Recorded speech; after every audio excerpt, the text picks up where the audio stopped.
the scribe, the rebel, and the sword. This is the reading of the book, The Scribe, the Rebel, and the Sword. These are the words of Enoch, the testimony of the flesh. They did not fall by gravity. They descended by choice. For 5,000 years, the Book of Enoch has been a secret kept in the margins of history, a jagged, forbidden record of the moment reality began to leak. This is a visceral rewrite of that ancient testimony, stripped of its dusty academic layers and returned to the dirt and the grit of the Bronze Age. It is the story of a world that broke at the seams, of a scribe who noticed the stars shifting, a rebel who traded the high silence for the intoxicating ache of a human heart, and a sword drawn to scour the earth of their beautiful terminal error. This is the history they couldn't bury deep enough. This is the testimony of the flesh. Chapter 1. The Records of the Seventh Man. We observe the gathering. The 200 are turning their faces toward the flesh. All things proceed as they were told before the telling. We are already singing to others. 1. This is Enoch. He is the seventh man from the first man, if you count the way certain families count, which is to say, carefully, because names are debts and debts must be settled. He is not a prophet. He will not become one, not exactly, though later generations will use that word because they will not have a better one. He is a record keeper. He works in clay. His hands are always slightly gray. The village knows him as the man the elder council consults when a boundary is disputed, when a harvest yield needs verifying, when someone's father's brother's agreement about the eastern field must be produced in evidence before witnesses. He is the one who has that agreement, fired into permanence, sitting on the lower shelf, fourth from the left, in the room with the high small window where the light falls at the right angle for reading what you've pressed into clay. He is useful. This is different from being important, though for Enoch the two are nearly the same thing. His wife is named Edna. She is a practical woman who grows figs and knows which neighbors have water rights and which ones only think they have water rights. And these two categories of people require different kinds of courtesy. She has a way of pausing before she speaks that her mother, in law, always said was a gift from God, though Enoch's mother meant it as a criticism. Edna calls it thinking before she opens her mouth, which she considers a basic courtesy that more people should try. They have a son, Methuselah, who is at the age where he has opinions about everything and knowledge about nothing, and who will go on to live 969 years, which is a different story entirely. Enoch writes things down. This is the most important thing about him, though he doesn't know it yet. He will know it eventually, in the way you know the thing that has always been true about you, slowly, and then all at once, and then with a weight you cannot put down. He writes things down because someone has to. 2. The village sits in a fold of hills above a river that runs brown with silt in the spring and green, clear in autumn, when the rains have stopped and the snow on the high peaks has finished its melting for the year. To the east, the hills. To the west, more hills lower, and beyond them a plain that goes flat to the horizon. The plain is good agricultural land. Most of the village's fields are out there, and the walk to them in the morning is something everyone does in the hour before dawn, when the air is cool and the birds are just beginning to make their argument about existence. To the north, a ridge. Not a dramatic ridge, not the kind of ridge that has a name or a story attached to it, or that young men climb for reasons of glory. Just a ridge, the way most things are. Present, functional, unremarkable. The kind of ridge that has been there long enough that no one in the village can tell you when it was first given its name, or who named it, or why.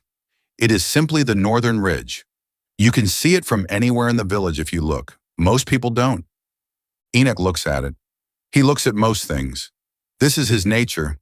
His workspace is a corner of the room nearest the elder council's gathering place, a room that is also technically the storeroom for the dried ceremonial herbs and the 2 bronze weights used for measuring tribute, and sometimes the place where the elder council's youngest member sleeps during the long sessions that run past midnight.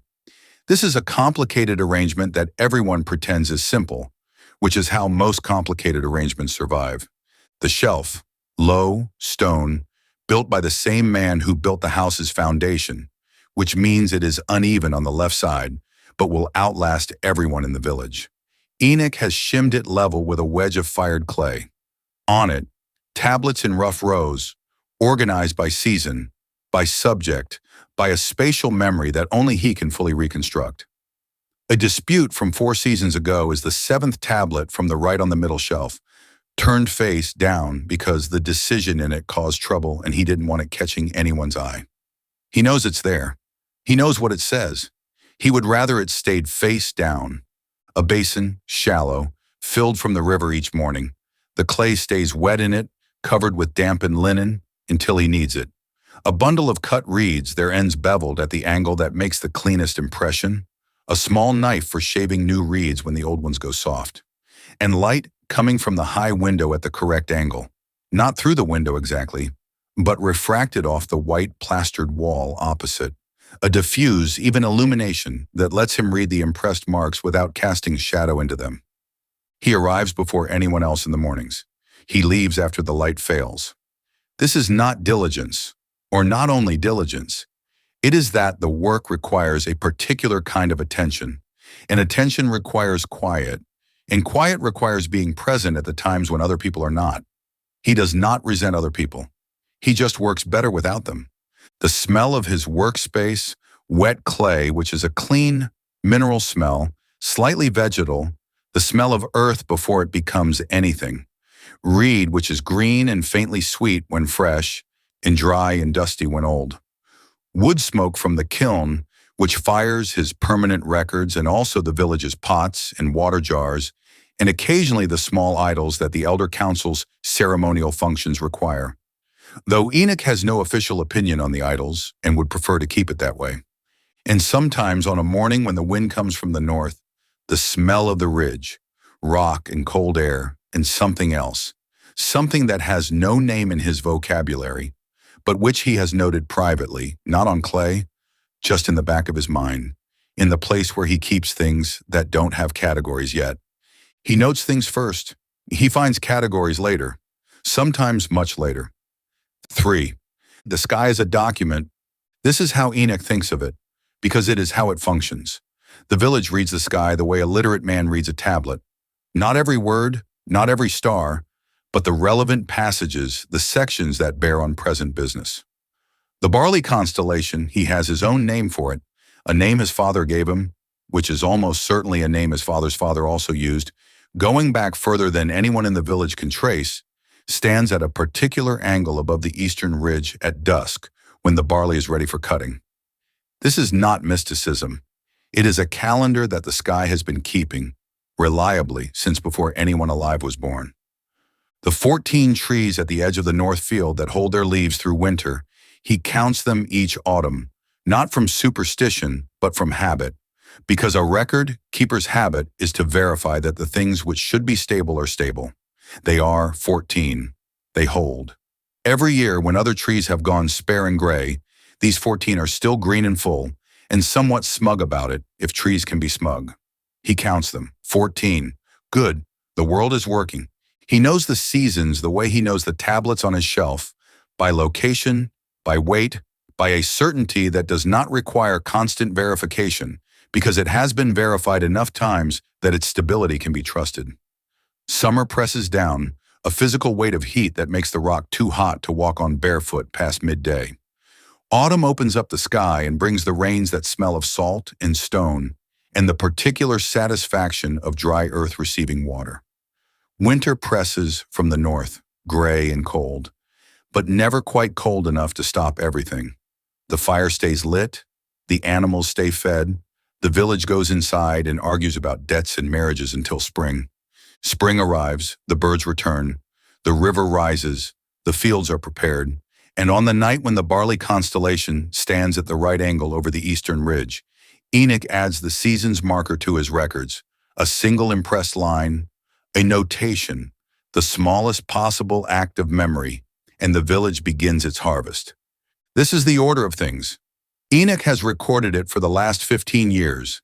He expects to record it for the next 15, and the 15 after that, and however many follow, until his hands no longer work or he does not. He is not a man who thinks about the end of the world. He is a man who thinks about accurate records. 4. The dog's name is nothing because it doesn't have one. There are named dogs in the village. Raimish's dog, the brown one with the torn ear, has a name that his children gave it, which Enoch considers overly sentimental but has no strong opinion about. The elder council's hunting dogs have working names, practical things, one syllable, for calling at a distance. But this dog, the gray-brown one, the loose one, the village perimeter dog, has no name because it belongs to everyone and no one, which in practice means it belongs entirely to itself. It was born near the granary 4 years ago to a mother who also has no name. It has grown into a medium-sized, competent dog whose primary interests are following the smell of cooked meat to its source, maintaining exclusive territorial rights over the space under the dyer's workbench, and walking the village's northern boundary each evening with a professional thoroughness that most of the actual boundary guards could learn from. On a particular evening in early autumn, the season when the harvest should have been just completing itself, the grain heavy and ready, the dog was doing its rounds. It had covered the south perimeter without incident. The market side, nothing. The riverside, a cat it had opinions about, which it noted and filed away for future reference. The eastern boundary near the old fig trees, some interesting smells near the base of the oldest tree, which it catalogued carefully and returned to twice before moving on. Then north. The dog reached the northern boundary, a tumble of old stone that had once been a wall of some kind, long before the village's memory, and paused. It put its nose up. The air coming off the ridge smelled ordinary. Stone, dry grass, the particular sharpness of elevation, cold, the faint sweet rot of something that had died up there some days ago and was completing its business. All known, all within normal parameters, as the dog understood normal. But there was something else. Not a smell exactly. Or rather, the threshold below which smell becomes something else. Something the dog registered not in its nose, but in the bones of its skull. A pressure or an absence of pressure. A vibration at the very bottom of what could be registered. The kind of thing a dog hears in the way water hears a dropped stone. Not consciously, but all of it all at once, the whole body responding to something it cannot quite name. The dog oriented north, northeast. It stood very still. Its ears moved through a small arc. Forward slightly. Back. Forward again. The sound, if it was a sound, did not resolve. It did not get louder. It did not get softer. It simply sat at the edge of the dog's perception, like a word it already knew but could not quite produce. A familiar thing without a shape. The dog waited. The sound did not become anything further. The air continued to smell ordinary. The ridge continued to sit there, being a ridge, doing what ridges do, which is mostly nothing. After a time, the dog sat down. It raised its right hind leg and applied its tongue to its paw, attending to a small matter between the third and fourth toe that had needed attention for some days. It was methodical about this. When it finished, it stood, shook itself once from nose to tail, and resumed its patrol. It did not think, "Something is coming." It did not think at all in words. But when it completed the circuit that night and returned to its preferred sleeping spot under the dyer's workbench, it did not sleep immediately. It lay with its chin on the ground and its eyes open, oriented north, northeast, for quite some time before it closed them. The village did not notice. The village was eating dinner. 5, and it was early this year. This was the phrase that moved through the village in the weeks after the harvest. Not as alarm, not as anything notable, just as observation. Early this year. The barley had come ready 10 days before the barley constellation stood at its marked angle. This had not happened before, in living memory. The elder council debated it briefly, decided the sky had been right and the barley had been slightly early, and moved on to a more pressing dispute about goat, grazing rights on the western field. The rains came before the usual signs said they would. The usual signs were a particular formation of clouds on 3 consecutive evenings, low and dark along the western horizon, and a change in the quality of the air that the oldest woman in the village, who had been telling people what the weather would do for 40 years, and who was right often enough to have made this into a livelihood, described as the air sitting down, settling, getting ready. The signs appeared. Then the rain came 12 days early. Then the signs appeared again, briefly, and the rain that should have followed them arrived 2 days after they cleared instead. The oldest woman, whose name was Namzi, looked at the sky for a week and said nothing to anyone about the weather, which was itself a kind of sign that no one quite knew how to interpret. Enoch noticed the rain. He noticed it on an afternoon when he had left his workspace early, a rare thing. The clay was drying too fast in the unusual heat, and he was covering it and calling the day finished, and had walked to the northern part of the village to deliver a recorded boundary agreement to the family who had requested it. He was walking back, the evening coming on, and the sky to the west was doing something. The light had that quality that late afternoon light has on certain days. Low, specific, each thing it touches made briefly more itself, the way the best light always works. The hills to the west went gold. The grain in the fields that hadn't been harvested yet, the emmer, still a week away, went gold. The dust on the path went gold. This was all correct. This was what late afternoon light in the early autumn does. But there was a tinge to it. He noticed it twice before he named it, because that's how Enoch noticed things. First as a fact without a category, held in the back of his mind, and then again, and on the second time, a category would arrive, or he would note that the category hadn't arrived, which was itself information. The light had a copper tinge, not the usual gold. Something warmer and slightly wrong, the way copper looks when it's new and hasn't gone to the green yet. That particular reddish warmth that is beautiful in a piece of worked metal and strange in an evening sky. Beautiful, he thought, and strange.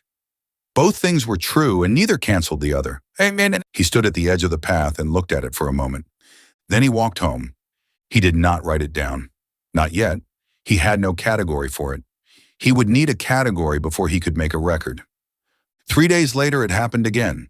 The same copper tinge arriving with the same low light, lasting perhaps a quarter, hour before fading into the ordinary rose, gray of dusk. He noticed it on the way home from the fields. He noticed it again from his own roof, where he had gone up to look at it more carefully. From his roof, the same, the hills to the west, briefly and beautifully wrong. Like something was burning very far away. Not burning badly, just burning. He went downstairs and stood at his shelf for a while, hands at his sides. He did not write it down. He did not have words for it that would survive the translation into clay. 6. Enoch's grandmother had a way of knowing when someone was lying. Not as a gift, not as something she was proud of, not as anything she would have mentioned to you unless you asked, and even then only as a family observation. Yes, well, I've always been able to tell. She described it as a feeling in the jaw, which is vague enough to be useless and specific enough to be true. The jaw knows, she would say, tapping the side of her face with one finger. The jaw doesn't lie to you. Enoch's father had it in a different form.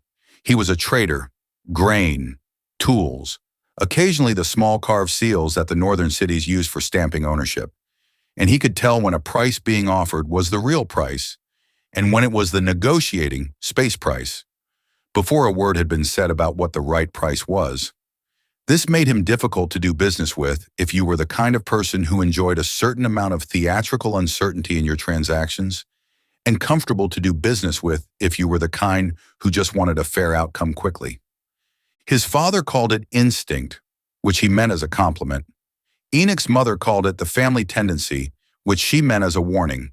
In Enoch, it manifested as what he thought of simply as attention, a habit of noticing the thing that didn't fit, a gap in a record, a line pressed into clay with slightly more force than the rest of the line, indicating the person dictating it was uncertain, a number that didn't quite reconcile. He couldn't always tell you why it was wrong before he looked closely. He just knew to look closely. Edna had noticed it early in their marriage.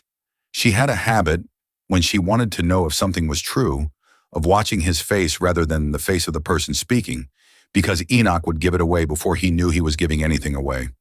A small tightening around the eyes, a stillness in the jaw that meant the jaw had said something to him. She did not find this troubling. It was, she thought, a useful thing to have in a house, like a good millstone or a husband who can read. She mentioned it to him once directly, on a winter evening when their son was small and the fire was good, and there was no particular reason to say it except that she was thinking it. She said, "You got that from your grandmother, you know. The knowing before you know." Enoch had said, "I know." She had laughed at this.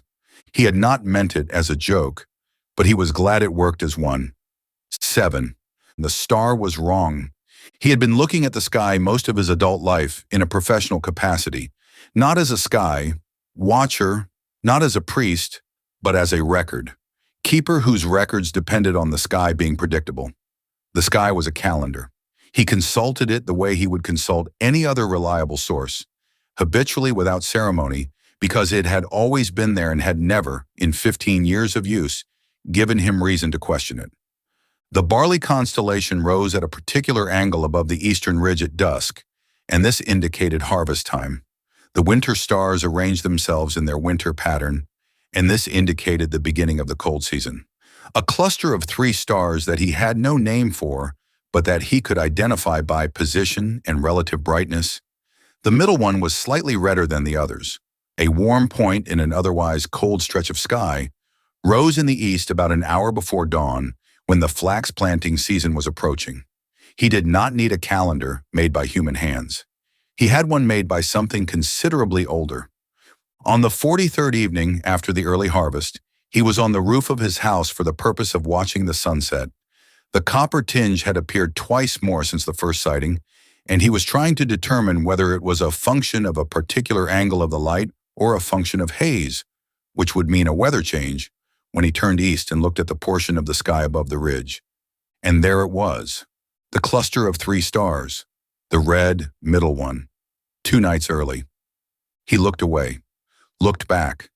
It was still there, exactly where it should not be, doing exactly what it should not be doing for another 2 nights.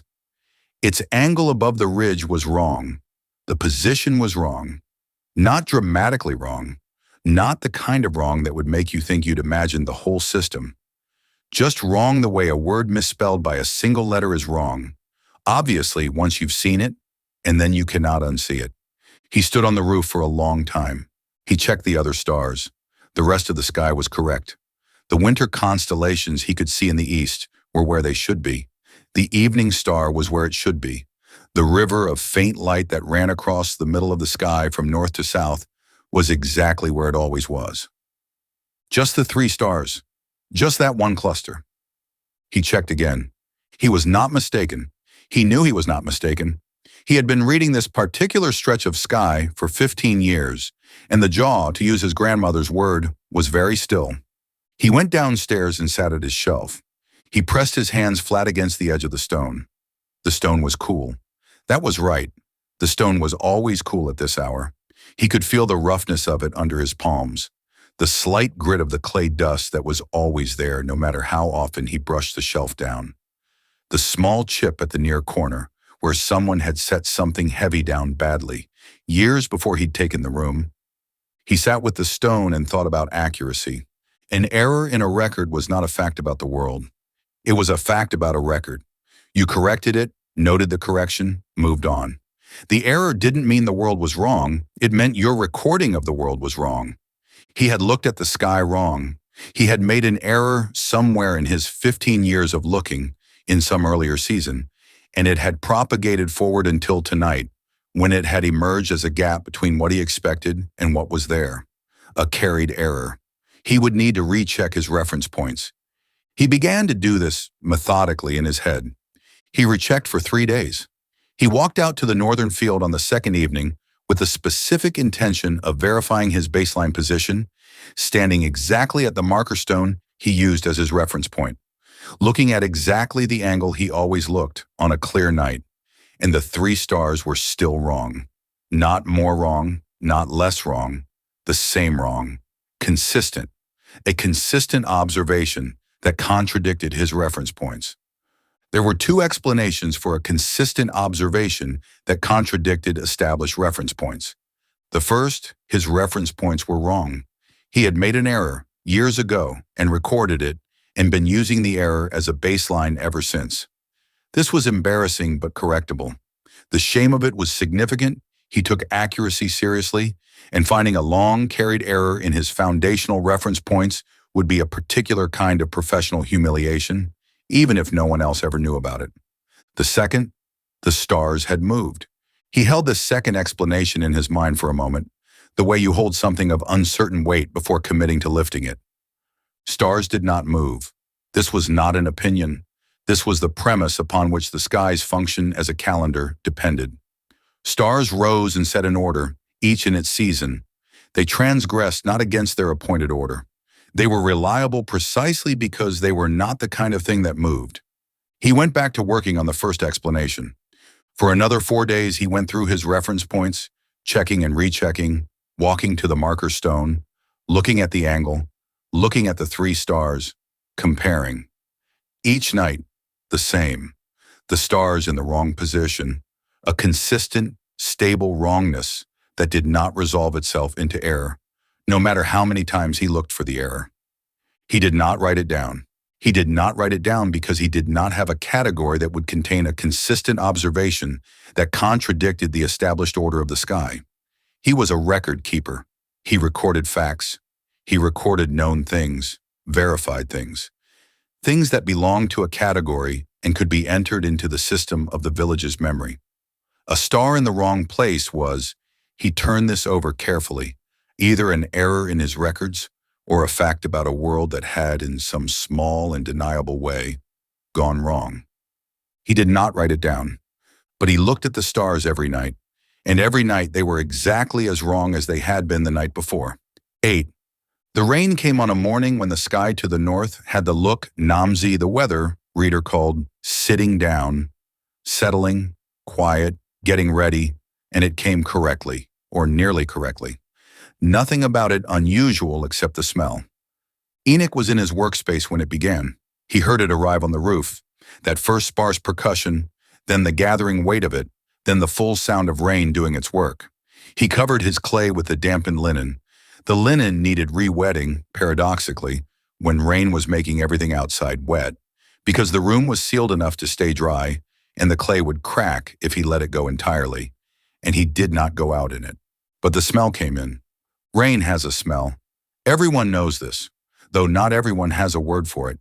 It is the smell of dry earth receiving water, mineral and organic both.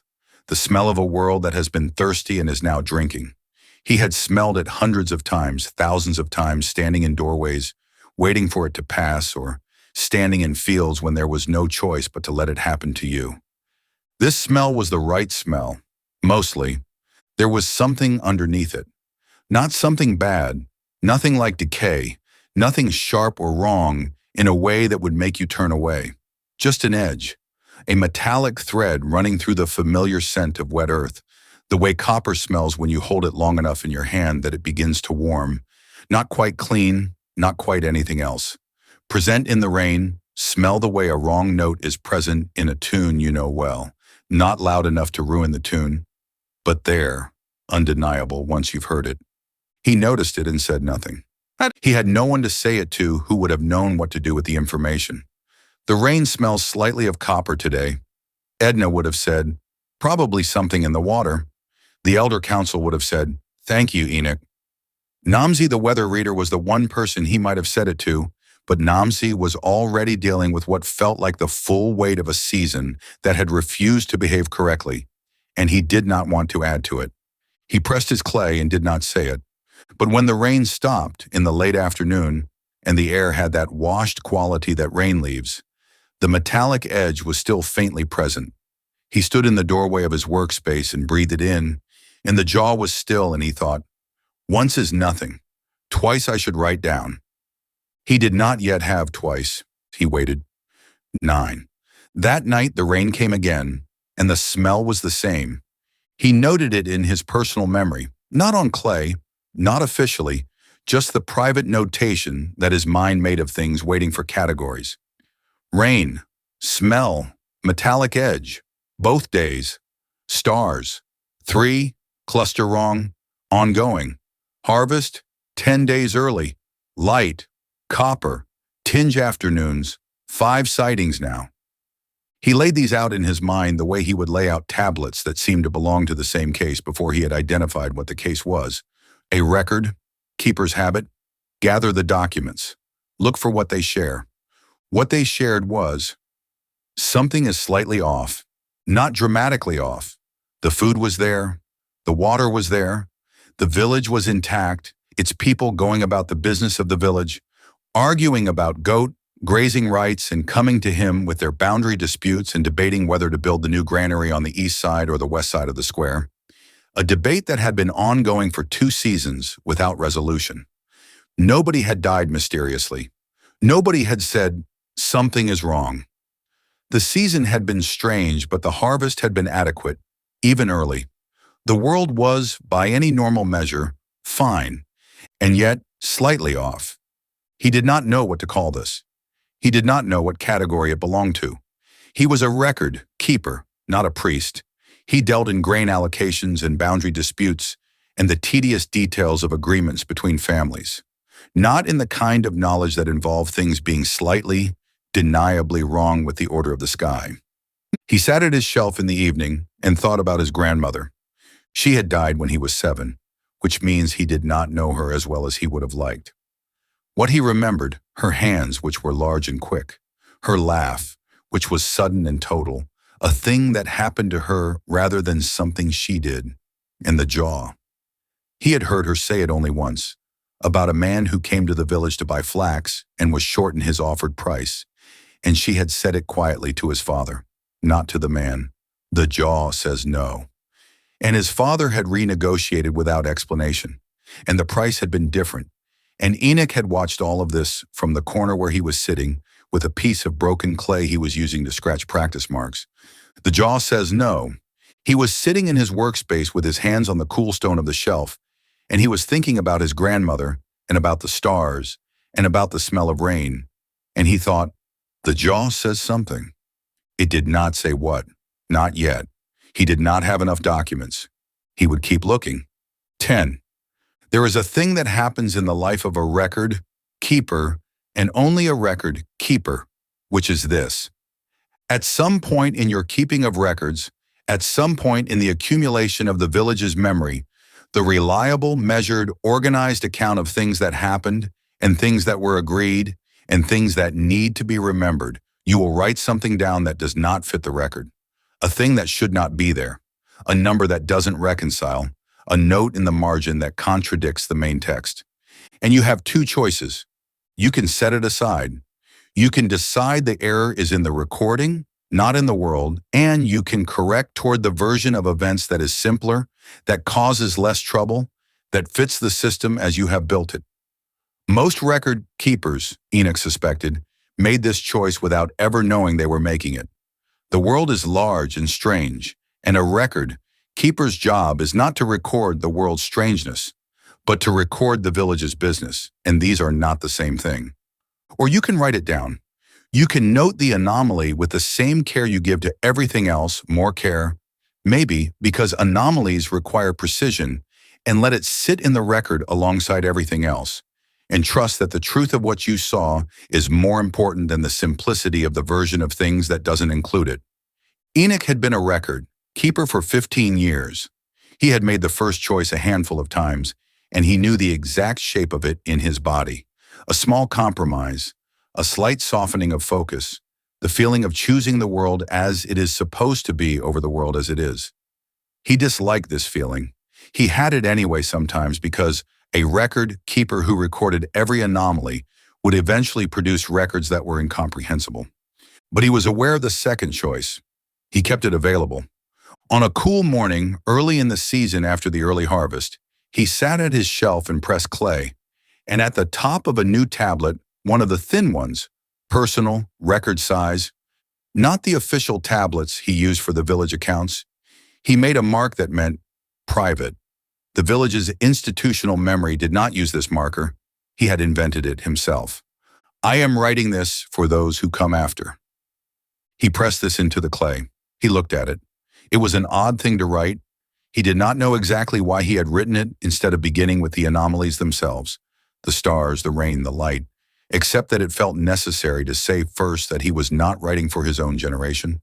His own generation would look at what he had to record and say, early harvest, unusual light, rain a bit off in the smell. Happens. And this was not wrong. It might happen. It did happen. He had no evidence that it was anything other than a strange season. But something was pressing at the back of his mind, and it had the quality that the jaw had, that sense of a truth not yet arrived, waiting to become itself. He pressed the note again. I am writing this for those who come after. And then underneath, more carefully, I am writing this because someone must. He set the tablet in the sun to dry. He went back to the official records.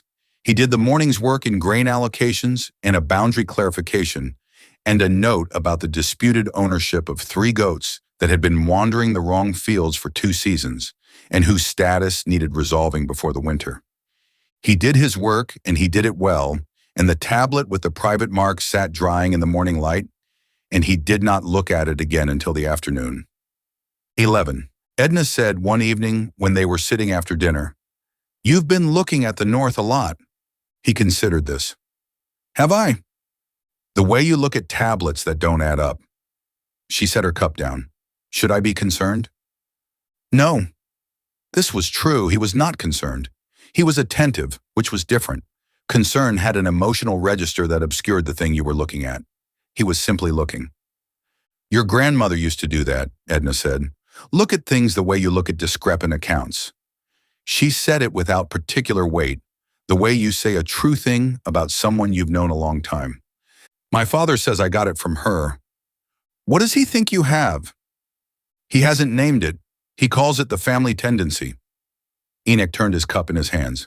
His father could tell before a storm, something in the pressure of the air. He said it came through the soles of his feet. "And you? I look at things." "Yes," Edna said. "You do." There was no particular judgment in it, no complaint. She was a practical woman. A husband who looked at things carefully was not the worst thing a woman could have. She would have preferred he looked at the south wall of the storage room, which had developed a crack that bore attention, but she accepted the north. He almost told her about the stars. He stopped himself, not because he was hiding it from her, but because he did not yet have a way to say it that was accurate. The 3, cluster is 2 nights early and has stayed 2 nights early for 20. 2 days was accurate but not meaningful, and he preferred not to say things that were accurate and not meaningful. Instead, the men in this family, he said, tend to notice things before they know what they've noticed. Is something coming? He thought about the jaw, about the copper, tinge light, about the smell of the rain, about the dog that had been sitting under the dyer's workbench looking north in the evenings. "I don't know yet." "Well," said Edna, and she picked up the piece of cloth she had been working on before dinner, and she said no more about it, because a practical woman knows when the right question has been asked and when the asking is done. He sat with the not, knowing, which was familiar to him. He had sat with it many times in the context of his work, the record that didn't add up, the boundary dispute that had more history than either party admitted, the grain count that came out different on Tuesdays than on Thursdays. Not knowing was the state you maintained while the evidence gathered itself into something you could name. He would wait. He was good at waiting. 12. The second rain with the metallic smell came on the evening of the 29th day after the first. He was outside when it began, on the path between his workspace and the Elder Council's main hall, carrying the 3-goat resolution, which had finally been completed, and which he intended to deliver and then go home, and the first drops came on the wind with the smell already in them before they hit the ground. There it was, copper, ozone, something that was neither of these and both of them together. The beginning of a smell he had no words for, something at the edge of copper and lightning that had not yet fully arrived, which sat at the edge of what rain was supposed to smell like and stayed there, insistent. He stopped walking. The rain fell on the back of his hands, which were gray with clay dust as always, and the drops left small dark marks that ran slightly with the gray. He watched the marks run. He watched the rain fall on the path. He lifted his face and breathed in the smell of it. Twice, he thought. He finished delivering the resolution. He walked home in the rain. He sat at his shelf, which was not his official workspace, but the corner of his own house where he kept his personal tablets, his private records. He picked up the tablet with the private mark. He added to it, "The rain has an edge to it, a metal smell. Not the smell of the river, not the smell of iron, something between them. I have noticed it twice. The second time confirms it is not my error. The stars are wrong. 29 days of the 3, clustered 2 nights early. I have rechecked my reference points. The reference points are correct. The stars are not. The afternoon light has a copper color late in the day. 5 times now, 6, perhaps 7. I do not know what this is.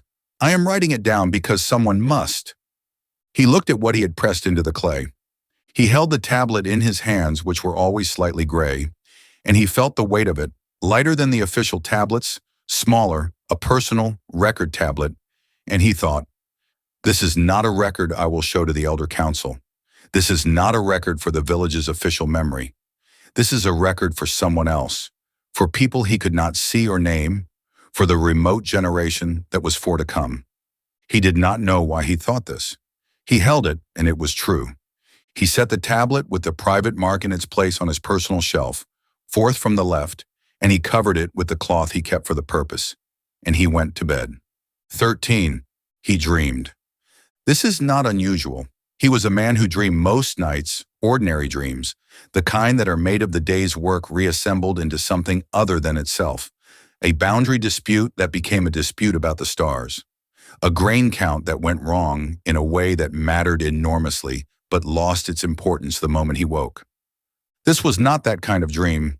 He was not in the dream anywhere in particular. There was no location. There was no scene. There were no people, no buildings, no sky, no ground. These absences did not register as darkness. They were simply the absence of those things. There was a sound. He did not hear it the way he heard sounds with his waking ears. He heard it with his whole body, the way you hear a drum when you are standing too close to it, not in the ears but in the chest, in the bones of the jaw, in the base of the skull. A tone, a single pitch, not a voice, not music, not a warning or a calling. Just a tone, one tone, sustained, holding. It had no direction. He could not orient toward it. He could not orient away from it. It was not behind or in front or above or below. It was the medium in which the dream was occurring. He stood in it, or floated in it, or was it? The language was wrong. The language that described location was the wrong instrument for describing what this was, and he heard it with the part of him that in waking life sat still with its hands on a cool stone shelf and said nothing. The tone said nothing. It did not try to communicate. It was not trying to do anything. It simply was.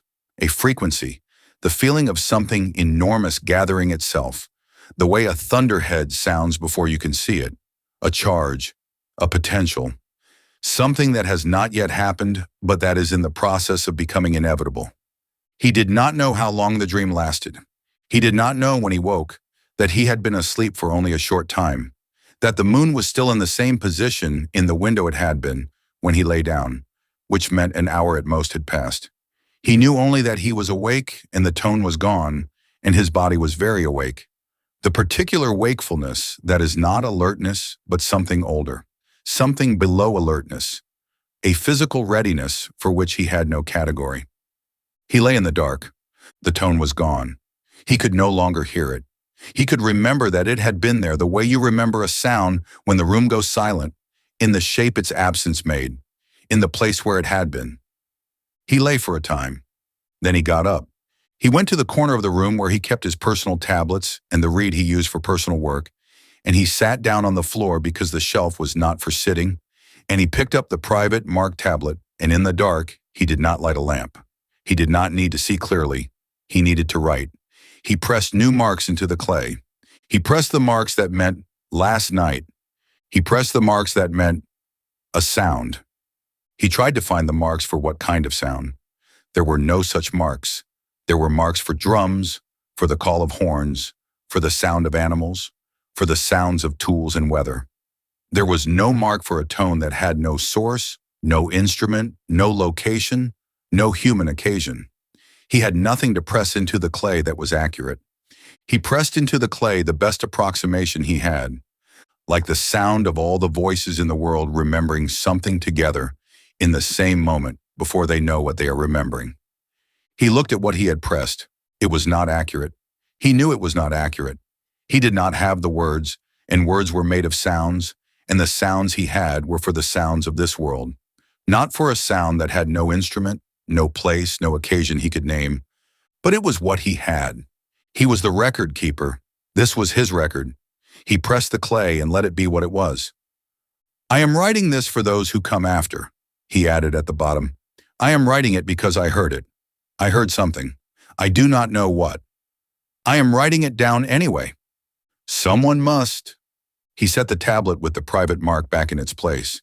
He sat with his hands in his lap in the dark room, and outside the village was quiet, and the northern ridge was a dark shape against a sky full of stars, and somewhere under the dyer's workbench, the dog lay looking northeast with its chin on the ground. Enoch sat for a long time. Then he covered his clay and went back to bed, and he lay in the dark with the shape of the tone in his memory, and he waited for morning, which came as it always had, exactly when it was supposed to. Chapter 2. The Pact of the 200. The 200 have set their feet upon the stone. We have noted the hour. We have noted the place. What comes from this was written before the mountain was made. 1. The wine had gone off. Not badly. Not the full turn. The sharp, sour smell that meant you were cleaning the jar and starting again. Something earlier than that. The stage before the stage. The wine tasted like itself, except at the end, where it tasted like the beginning of something else. Enoch noticed it because he was the one who poured the evening cup, and he noticed what was in his cup before he drank it, not from caution, but from habit. He turned the cup in his hands and breathed it, and then drank it and thought, the jar needs moving, cooler location, or the pressing was bad this batch. He told no one. Edna was at the other end of the meal. Methuselah had the single-minded focus on flatbread that was appropriate to his age. Nobody needed to hear about the wine. He noted it in the back of his mind in the place where he kept things without categories. Wine off. First time. The meal ended. Methuselah was sent to bed. Edna banked the fire and said she was tired, which was a practical statement with no complaint in it, and went. Enoch sat a while longer, as he often did, because the hour after the household was quiet was the best hour for thinking, and because the fire gave enough light to see without requiring him to be doing anything in particular. He thought about the wine. He thought, one instance proves nothing. Note it. Just wait. He had learned this patience from clay. A mark pressed into wet clay was a fact. A mark pressed into wet clay on a single day, with no other marks before or after it, was almost nothing. Barely a record, barely enough to stand on. You waited for the second mark. You waited for a pattern that the first mark could not provide by itself. The wine was a first mark. He sat.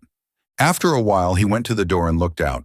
It was a clear night, thin cold coming down from the north, the stars very bright and numerous and exactly where they had been the night before, which was slightly wrong in the way they had been slightly wrong for some weeks now, and which he had not yet resolved.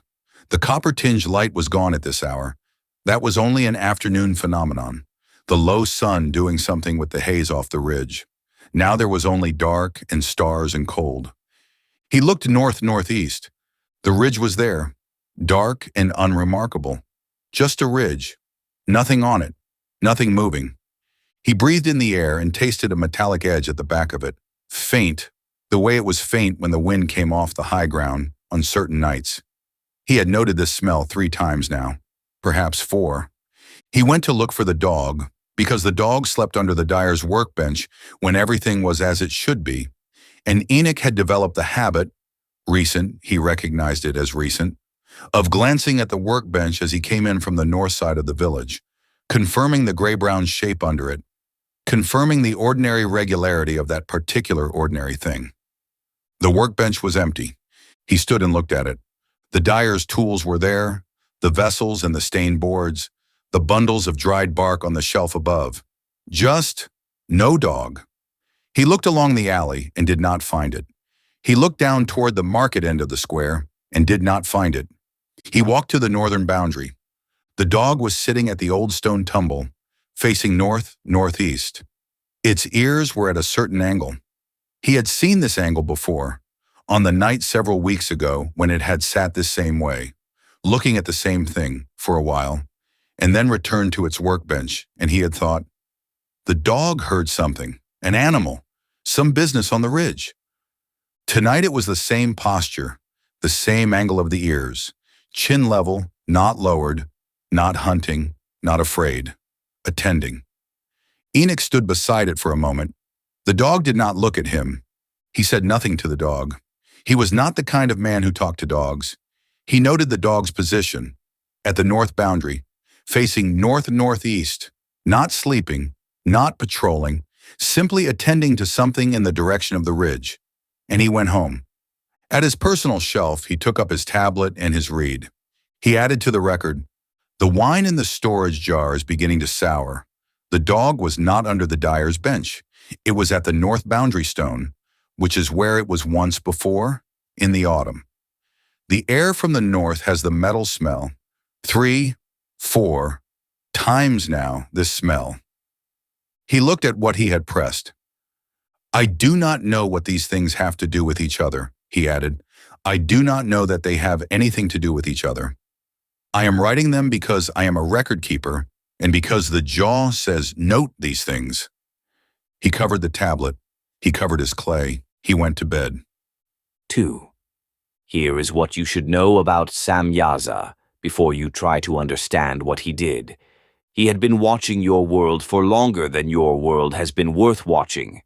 He had been watching it when it was a cooling ball of rock with nothing to observe except rock cooling.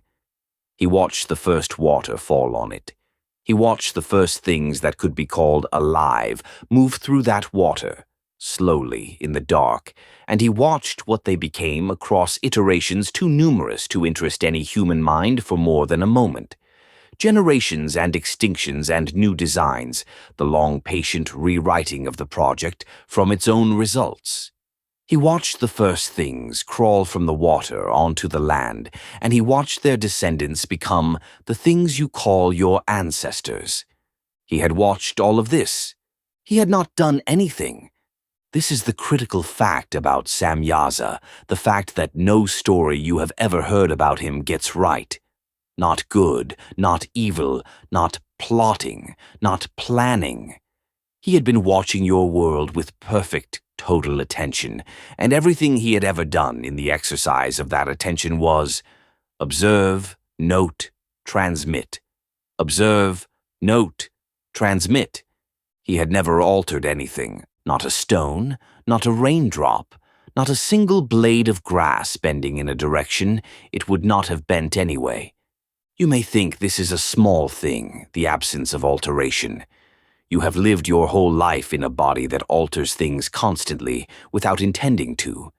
The air you displace, the ground you press down, the heat you leave on every surface you touch, the sound your breathing makes in every room you enter. You cannot exist without altering. He had existed for longer than the earth has been solid without altering. He knew what alteration was.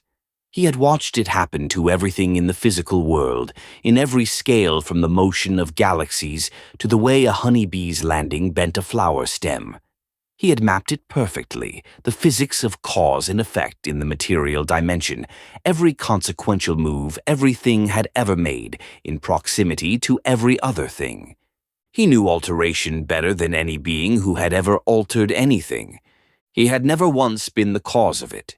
There is a kind of knowledge that this produces, perfect, immaculate, and deeply strange, which is the knowledge of someone who has stood outside the glass for long enough that they can describe every sensation occurring on the other side of the glass with complete accuracy and have never once felt the glass.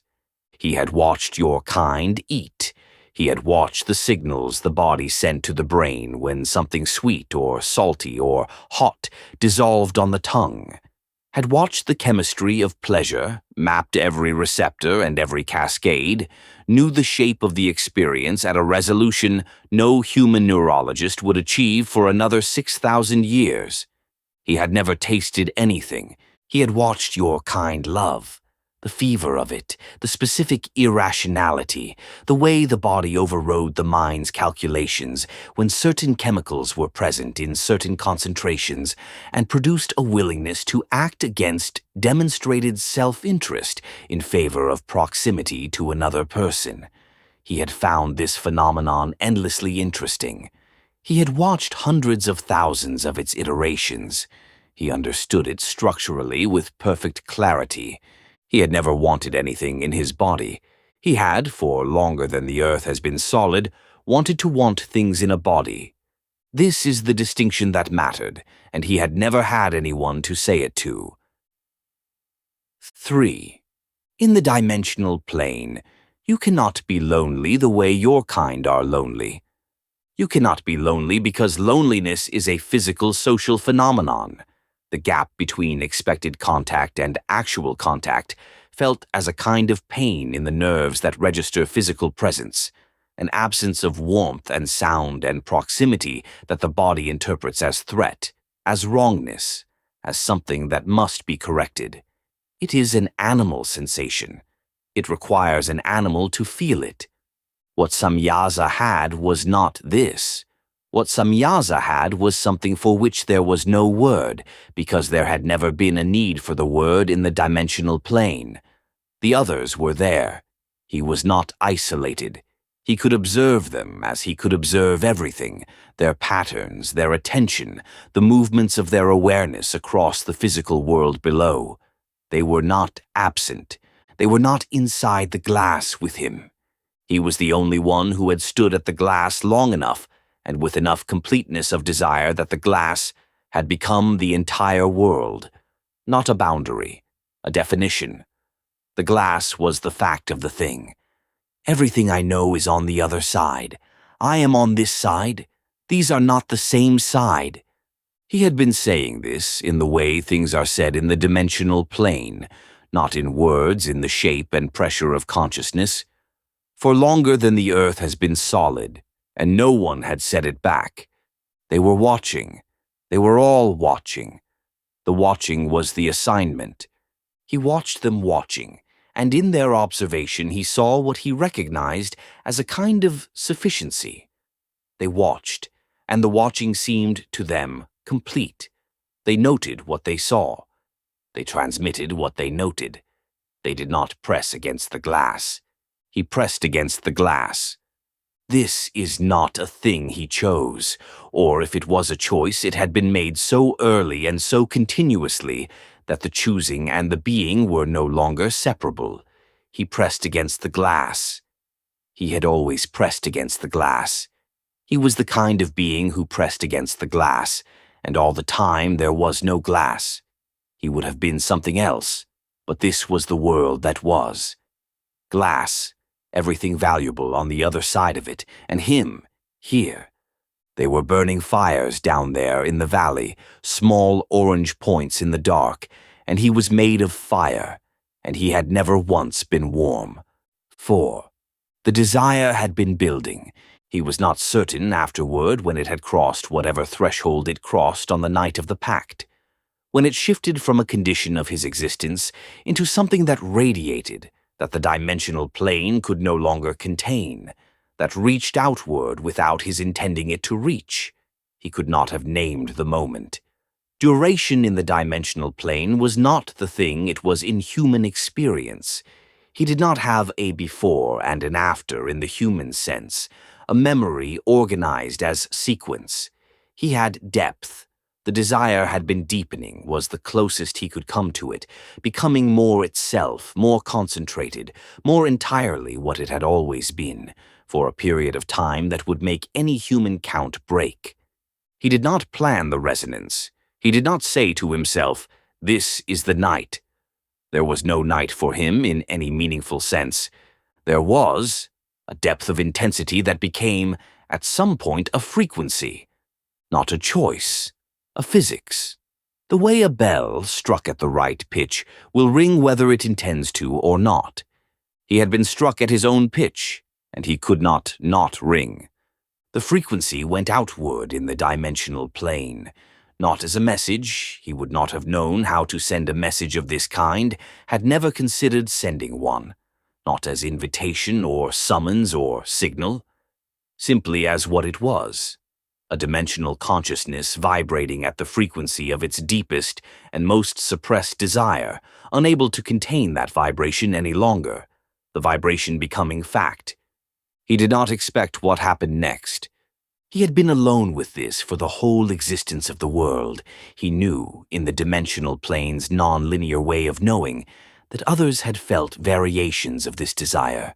The records were there, in the accumulated observation of millions of years of mutual awareness, the moments when another watcher's pattern had brushed against the glass and then pulled back, retreated, returned to the work. He knew this. He had noted it and transmitted it and moved past it.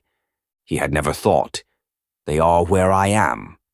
He had thought, "They are closer to the glass than usual, and then they move away." He had thought, "I do not move away." He had never thought, "The moving away is the discipline, not the truth." When the frequency went outward and the 199 recognized it, simultaneously, because in the dimensional plane there was no distance, no lag, the frequency reached every consciousness that had a version of this desire, and it reached them all at the same instant. When 199 patterns turned to face the same direction at once, Samyaza experienced something for which he had no framework. He had been inside the glass his whole existence. He had thought he was the only one. He had been wrong. Not wrong that he pressed harder than the others, that his desire was older and more central to his pattern than theirs was to theirs. This was true. He was, in the physics of this, the catalyst, the tuning fork that had finally vibrated at a frequency the others recognized as the word they had always known, but never been permitted to speak. He was the crack in the wall, but the others were the tide. He had not known there was a tide. He had thought there was only him. The 199 oriented, not toward him, not toward the source of the frequency, toward the same thing, toward the glass, toward the fire, toward the small orange points in the dark and everything that went with them, the warmth, the alteration, the knowledge that you have been somewhere specific and moved something, and the world is different for your having been in it. He did not know in this first moment whether to call it relief or terror. He had been alone with this desire for longer than the earth has been solid, and then he was not. 5. The fear came after the recognition. He had understood in the non-linear way of knowing in the dimensional plane that this moment would be the hinge on which everything turned, that the choice being made here was not only for himself, had never been only for himself, even when he had thought it was only for himself. He knew the shape of what would follow. He had seen it the way you can see the river from the mountain, the course of it, the country it would cross, the sea it would reach. He did not want to hold the river alone. "I fear ye will not indeed agree." He had not said this to anyone. It was not a speech. It was the interior of his understanding of the moment, that he was the first one to name this, the first one for whom the desire had become a frequency, and first was also alone. And alone with this was the specific terror he had lived inside for his entire existence and was not willing to live inside further. I alone shall have to pay the penalty. Not the penalty of the choice itself. He had seen that too, had seen the correction coming, the long, slow arithmetic of Michael's calculations, the folding into stone. He knew. He had always known in the non-linear sense. He was not afraid of the consequence. He was afraid of being the only one holding it. He needed, and he understood this as a need in the dimensional plane, which was a different category of experience from what you call need, but was not less urgent. He needed the 199 to not be an audience. He needed them to be co-parties. He needed the liability distributed the way he needed the desire recognized, because one of anything, alone, was not enough to make it real. The 199 turned. They were there, all of them, facing the same direction, the tide having broken through every containment it had ever been in simultaneously, and there was nothing to say about this. Nothing that the dimensional plane's communication could have added to or improved, because what had passed between them was not information, but resonance, and resonance needed no translation. They were bound. Not by words. There were no words. There was no oath, no declaration, no formal moment of commitment. The commitment was the recognition. The recognition was the commitment. When you hear the word you have always known and understand that you have always known it, and that you are not the only one who has always known it, there is no separate moment of choosing to say it. The saying and the knowing are one event. The mutual imprecation in the dimensional plane was simpler and more absolute than any oath sworn in language. Each of them had recognized the desire in all of them. Each of them had received the other's recognition. Each was therefore a witness to what each had admitted, and the admission was irrevocable, and the irrevocability was the bond, and the bond was the liability, and the liability was shared. 200 parties, 200 penalties held equally. He had his guarantee. He had had no idea it would feel like this. Like the absence of something so old he had stopped naming it as absence. They did not need to discuss what came next. They all already knew. They had always known. They went to the mountain. 6. The mountain had not been chosen. The mountain had been the obvious place, the way a drain is the obvious destination for water, not decided upon, arrived at through the pure physics of the situation. The veil between the dimensional plane and the physical world was thinnest here, at altitude, above the atmospheric band where matter pressed thickest. The iron in Hermon's bedrock already vibrated at a frequency adjacent to their own. The stone itself was a kind of tuning fork, answering back. They had been observing this mountain for millennia from the dimensional plane. Every watcher knew the topography of its rock, the shift of its magnetic field, the way its snowpack lay in late autumn. They had never been there. Samyaza was the first. Not because he planned it that way, because the desire in him was oldest and densest, and the path from desire to act, once the bond was made, was shortest. He arrived at the coordinate, chose a location, chose somewhere for the first time in his existence, and the choosing was the beginning of the end of everything that had come before. This is how the mountain got its name. He did not know this. He knew it in the non-linear way. He had always known, in the dimensional plane, that this rock would bear his destruction in its name. He knew this the way you know the outcome of a story you have read, completely, and without it mattering, because knowing the story is not the same as living it. The name was already there, already waiting, already his, and the stone under his feet would be the stone of devoted destruction, the stone of the oath sworn at the edge of everything. The etymology was already written. He chose the coordinate. 7. He had known what compression would be. He had not known what compression would be. There is knowing in the dimensional plane which is complete and accurate and has nothing in it of the physical world's grain or temperature or smell. And there is knowing in a body, which is the same information arrived at by a completely different instrument, the way the same note played by a violin and by a voice is recognizably the same note and absolutely not the same sound. He had known the physics of it. He had mapped it. He had the structural fact of compression in the dimensional plane's equivalent of memory. None of this prepared him. The narrowing came first. This was the only word he would have had for it, afterward, if there had been an afterward at this point when language was possible. His existence in the dimensional plane had no edges. He was not a thing with a perimeter, not a shape you could walk around, not something that ended where something else began. He was a pattern, distributed, unbounded, present everywhere and nowhere specifically. And then, not slowly, not gradually, not with warning, the narrowing. All of the non-linear time, all of the infinite distributed awareness, all of the 10,000 years of knowing this moment before it came, pulling inward, contracting toward a point. This was not loss, it was pressure.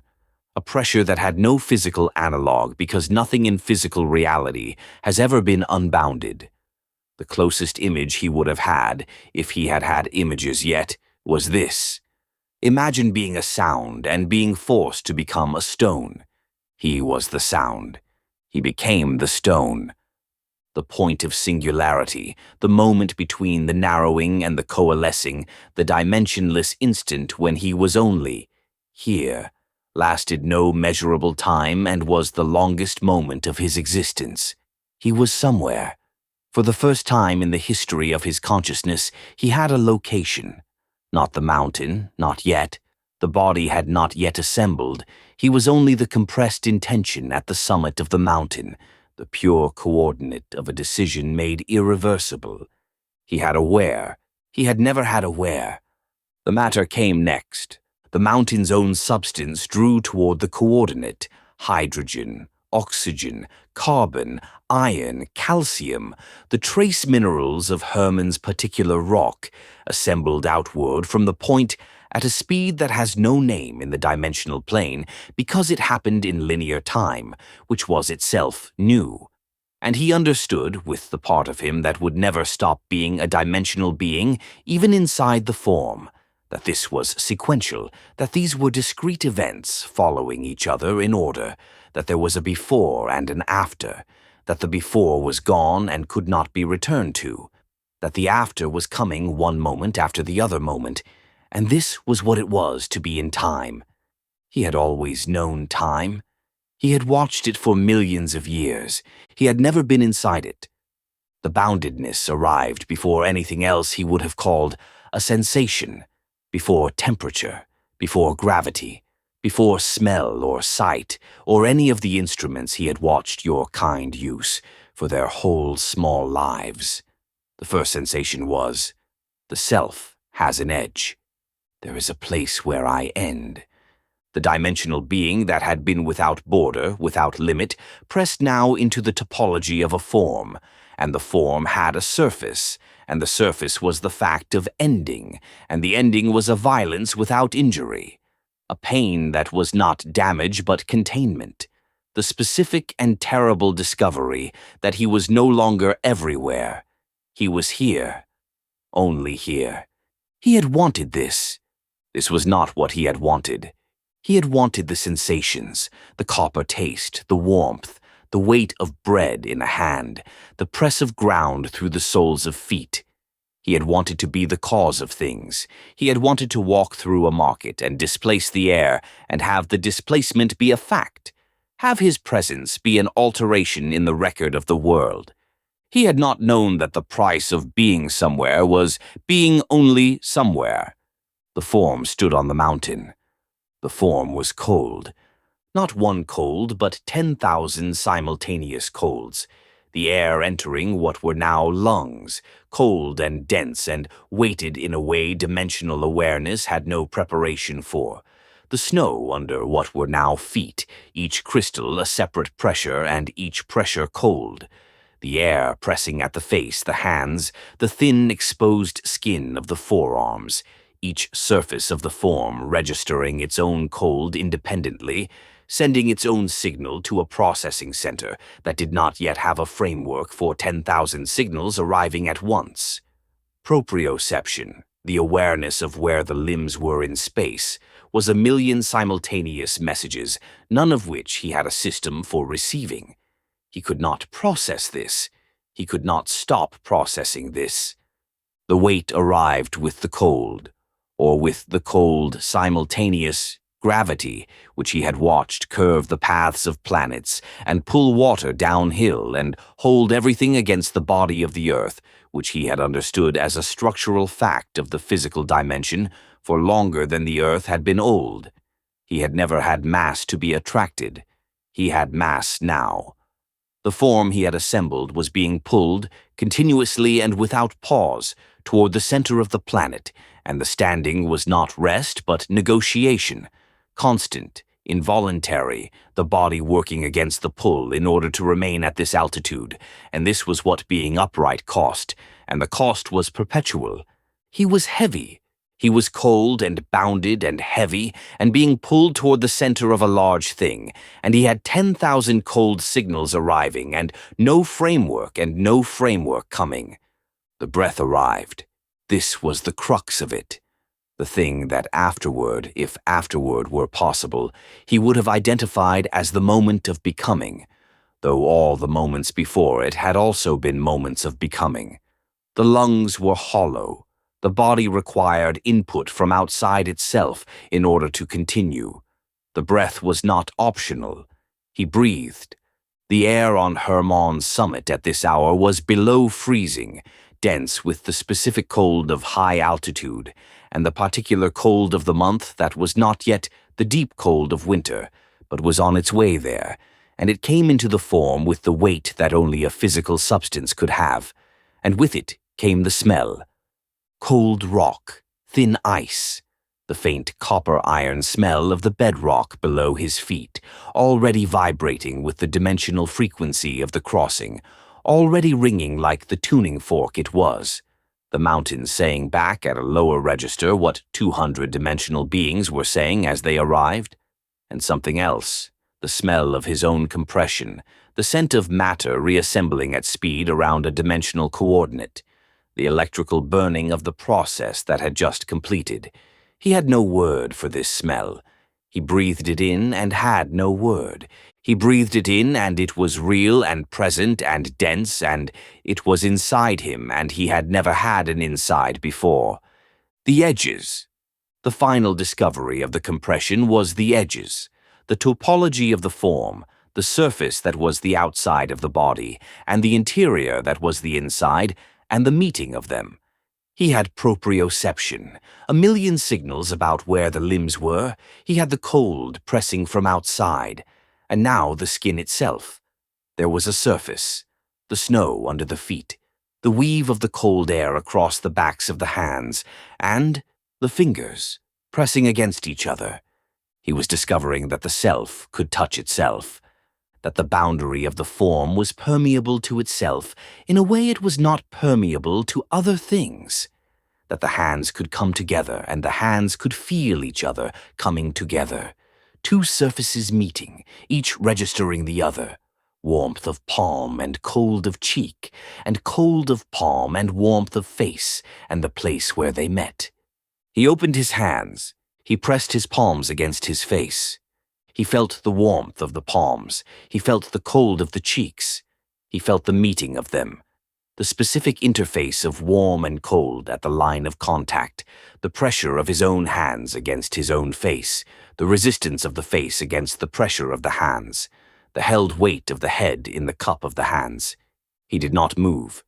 Around him, on the summit of the mountain, he was dimly aware, in the dimensional part of him that still perceived dimensionally, still reached outward past the edges of the form, that 199 others had arrived at the same moment and were undergoing the same sequence in their own forms on the same frozen rock.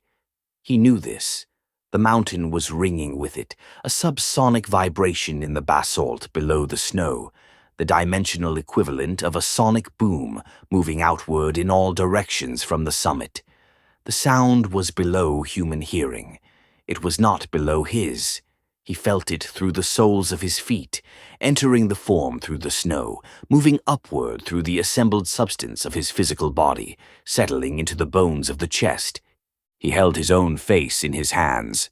The mountain was named for his end, and he was standing on it, and he was holding his own face for the first time in the history of his existence, and the cheeks were cold, and the palms were warm, and the meeting of them was a fact in the physical world, a real alteration, a cause that had an effect, and he was the cause. This was what he had come for. This was already ruining everything. 8. He did not move for a long time. Around him, the 199 were arriving at themselves, each in their own form, each undergoing the boundedness and the weight and the cold and the 10,000 simultaneous signals, each overwhelmed in their own way, each discovering what he was discovering, though for each of them the discovering was first and not anticipated the way it had been anticipated by him. He had known this was coming. They had known it was coming. Knowing was not the same as this. The mountain hummed with them. The 199 stood on the snow in their forms, and did not speak and did not move, and were each in the private enormity of the first moment of being somewhere specific, being only somewhere, being bounded and cold and pulled toward the center of the earth. They had recognized his desire, and it had become their desire, and now they were here, on this rock, in these forms, at this altitude in the early dark of a clear, cold night, and the stars above them were— He tilted the form's head back and looked, for the first time, at the sky from inside the sky's dimension, from below it, from within the atmospheric band, looking up at the stars from the perspective of someone who had always watched the stars from outside time. The stars were extraordinary. He had known this. He had watched humans look at the stars for the whole tenure of their looking. He had known the quality of their looking, the wonder in it, the navigation, the naming, the way a single person standing alone in the dark would tilt their head back and feel something large and unnameable move through their chest. He had watched this 10,000 times. He had not known what the stars looked like from below. They were sharp. The air at this altitude was thin enough that they did not shimmer the way they did in the valley below. They were points, specific points, each one its own fact, the light of them arriving after traveling through distances that he had, in the dimensional plane, known as pure number, and now felt as a different kind of distance entirely, the distance of a cold point of light reaching down to where a form stood on the snow. He breathed. He felt the breath enter the form. He felt the coldness of it and the weight of it, and he felt, faintly, through the soles of the feet, still pressing through the snow to the rock below, the subsonic hum of the mountain carrying its new vibration outward in all directions. He would build a city, one day. He had always known this, in the non-linear way. He would build it in rings, in the southern desert, circular in the image of the dimensional plane's own geometry, because he would not be able to stop himself from trying to make the physical world match the home he had given up to be in it. He would build it and love it, and his city would be buried and become a circle of rock visible from the sky that your kind would photograph from space and argue about until the end of their time. He knew this. He was standing on the mountain in the first body he had ever had, and he knew all of this, in the non-linear way, and it did not matter. He pressed his palms against his face again. He held the cold cheeks and the warmth of the palms and the meeting. The 199 were there, on the rock, in the dark, in the cold, each of them holding something. Each of them in the private enormity of being held by a body for the first time, of being specific and located and bounded, of being a cause. Not one of them regretted it yet. Not one of them would regret it, exactly, for a long time. Regret required the past to feel like the past. They were all, for this moment, only in the present, which was itself new.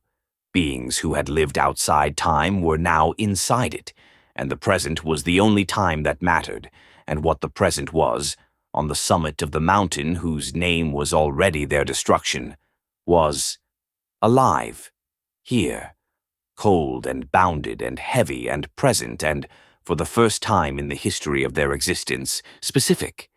The mountain was called Hermon because they had sworn their mutual imprecation upon it, because the name and the oath were the same thing, because the stone under their feet was already devoted to their destruction, because they had chosen this, all 200 of them, with full dimensional knowledge of what it would cost, and the cost had been worth paying to feel the cold cheeks in the palms of the hands. The name was already in the rock. They stood in it anyway. The 9. He woke before dawn.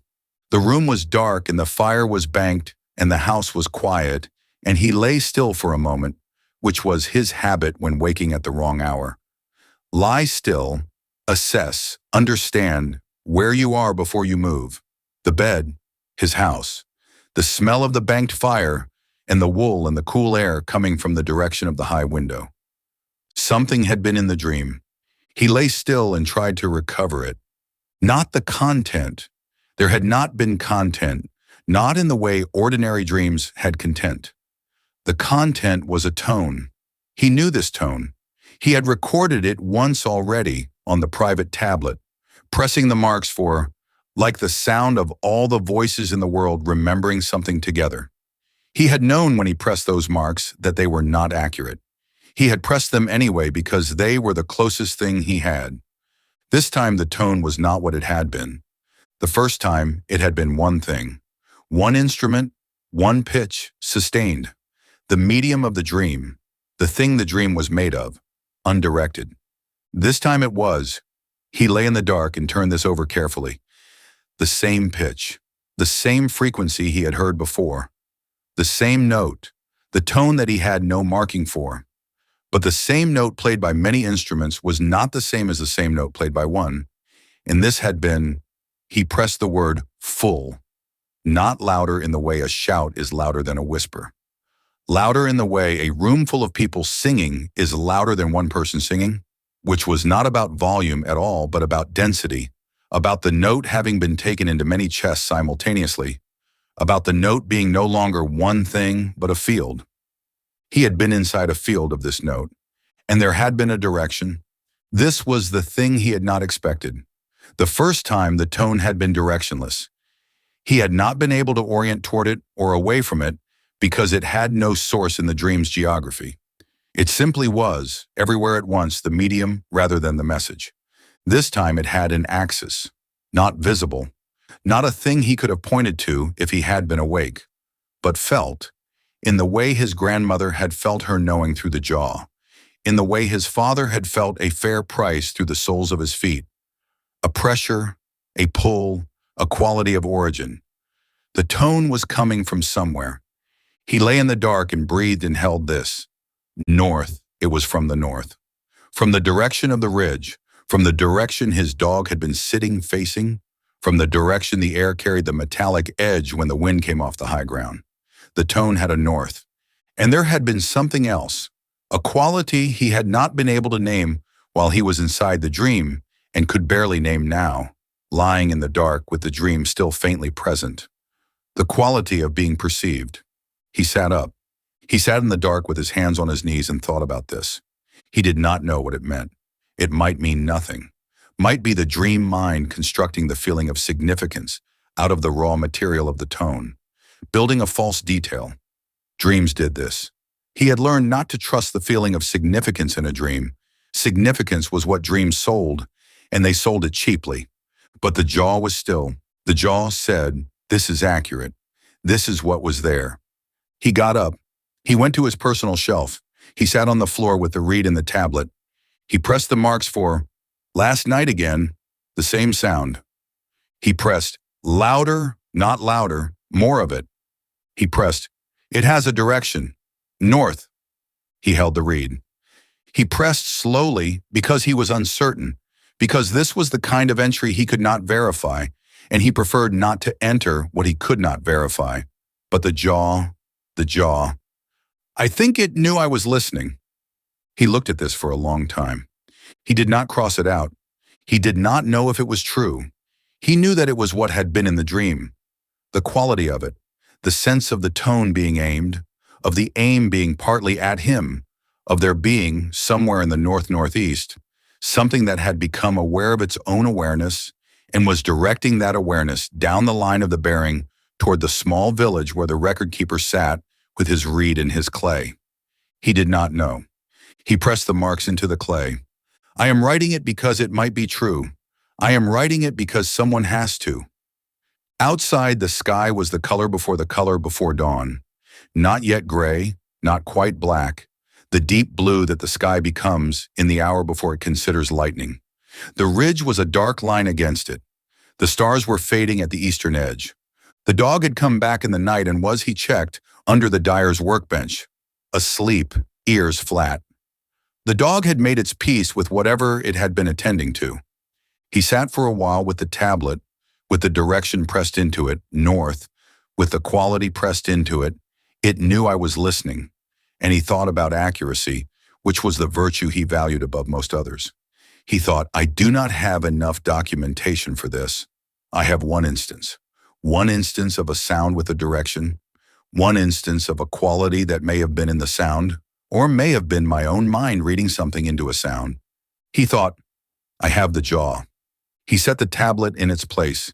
He covered his clay. He waited for morning, which came, as it always had, exactly when it was supposed to. Chapter 3. The Forbidden Workshop. The earth holds its record in strata. We have read it before the strata were laid. What is given too early is not given. It is wasted, spilled on ground that cannot yet receive it. The mathematics of ripening are not guesswork. We have known the hour this would cost. The hour has arrived, and we are not surprised, and we begin. 1. Enoch stopped trying to explain it on the fourth day. This is not a failure. You must understand it is not a failure. He had explained things, cross-referenced, reconciled, held contradictions against the light until one dissolved. His entire life, and the skill was genuine. It had served him in the village faithfully for 15 years. The skill had not failed him now. The world had simply exceeded it. He wrote, I am recording, not explaining. The record comes first. The night before, every household in the southern quarter had found its bread gone to mold. Not aged mold, not the patient green that crept from corners over days. An overnight mold, dense and total, that consumed loaves baked that morning. The jars of olive oil had gone cloudy with something that was not water. The dyer's wife had found her vats of fixed color leached back to pale. 3 days of work undone before she woke. In Enoch's own cellar, the winter barley still sound. Thank the order of things. But the new wine gone past the turn he had noted, and past the stage after that. Sour all the way through. A smell that was not wine any longer, and had not been wine for some time. A smell like the intention of rot rather than rot's actual arrival. He had not told Edna about the wine going off last week. He did not tell her about this. There is a kind of protection that operates through silence, and Enoch understood this and used it deliberately and with full awareness of what he was doing. Edna was practical. Edna dealt well with difficulties that had a cause and a solution. He did not yet have a cause. He did not have any solution at all. Telling her would not help. It would only mean she carried the not knowing too, and the not knowing was the worst part. He wrote, the whole quarter's keeping has failed. Not my jar, every jar.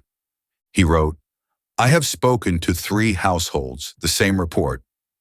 He covered those marks. He added on a fresh line, I do not think this is the grain. I do not think this is the pressing. I do not know what it is. He left the workspace at midday. He had business in the market quarter.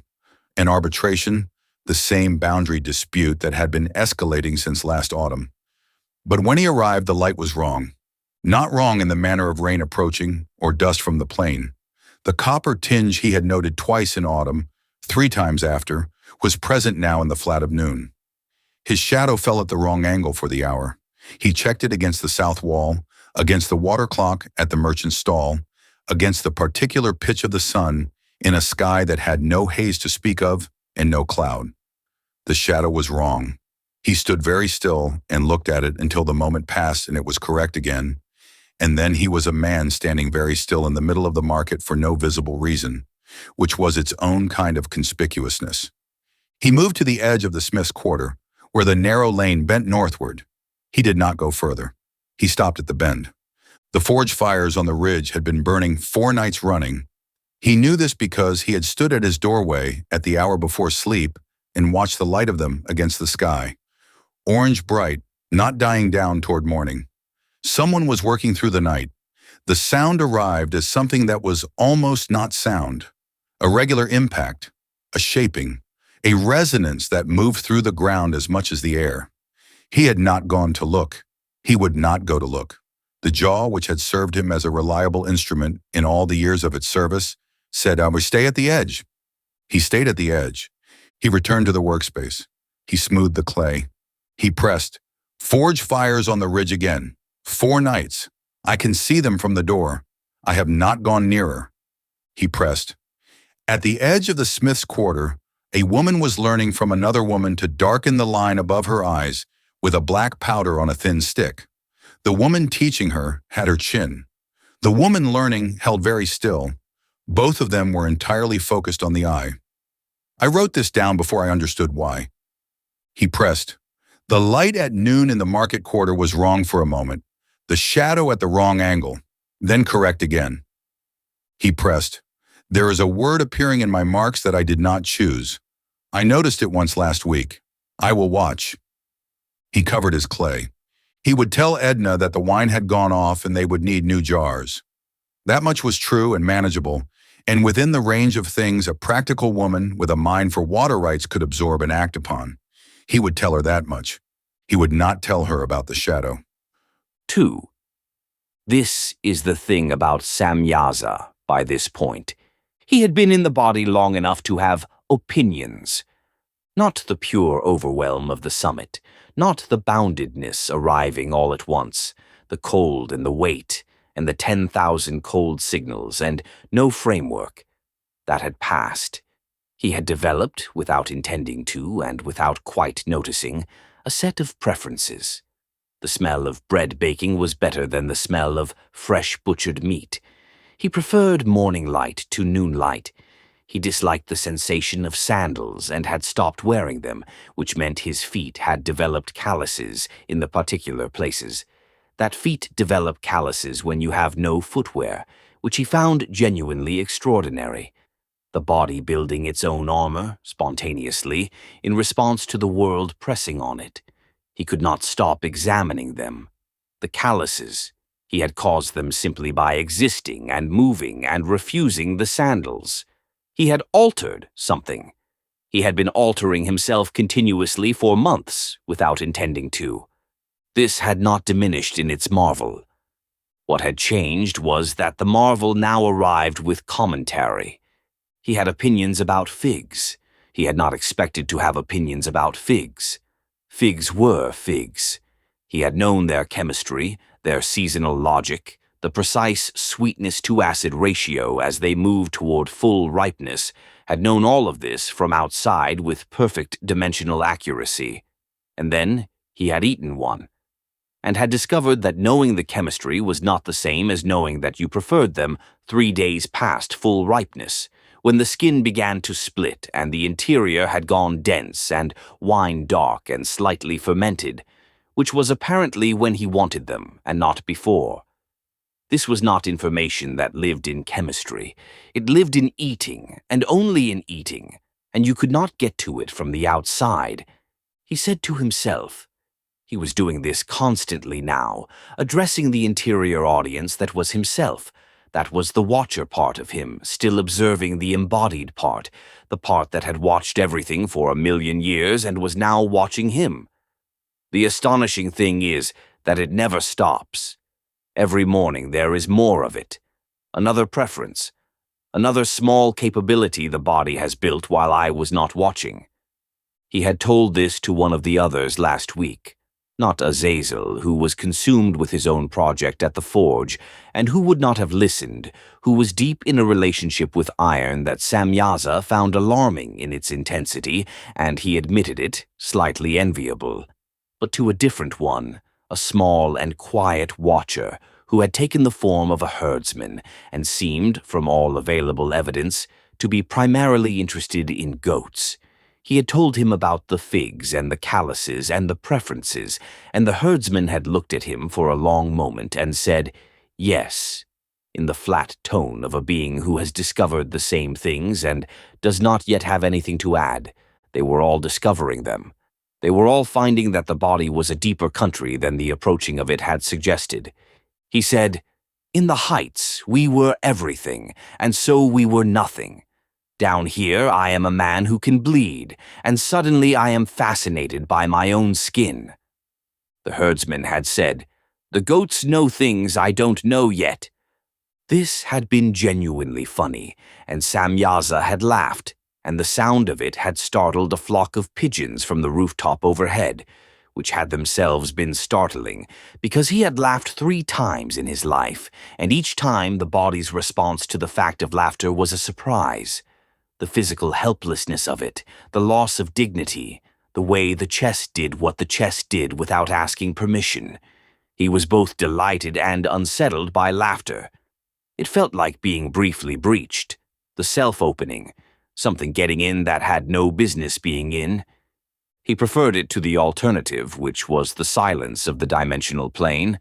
He was standing in the doorway of the baker's. He had been standing in the doorway of the baker's for close to an hour. 3. Not stepping in, just standing. The baker was a small, broad-shouldered man named Jared. He had learned the names. He was always learning names. Names were one of the things he had not expected to love, and did love with an intensity that still surprised him, and Jared had been working since before dawn. The fire in the oven had the particular depth of heat that only a sustained fire builds, the kind that radiates from the stone itself and not just from the flame. A fullness of warmth that moved through the air in waves Samyaza could see as shimmer. The dough on the board was being shaped.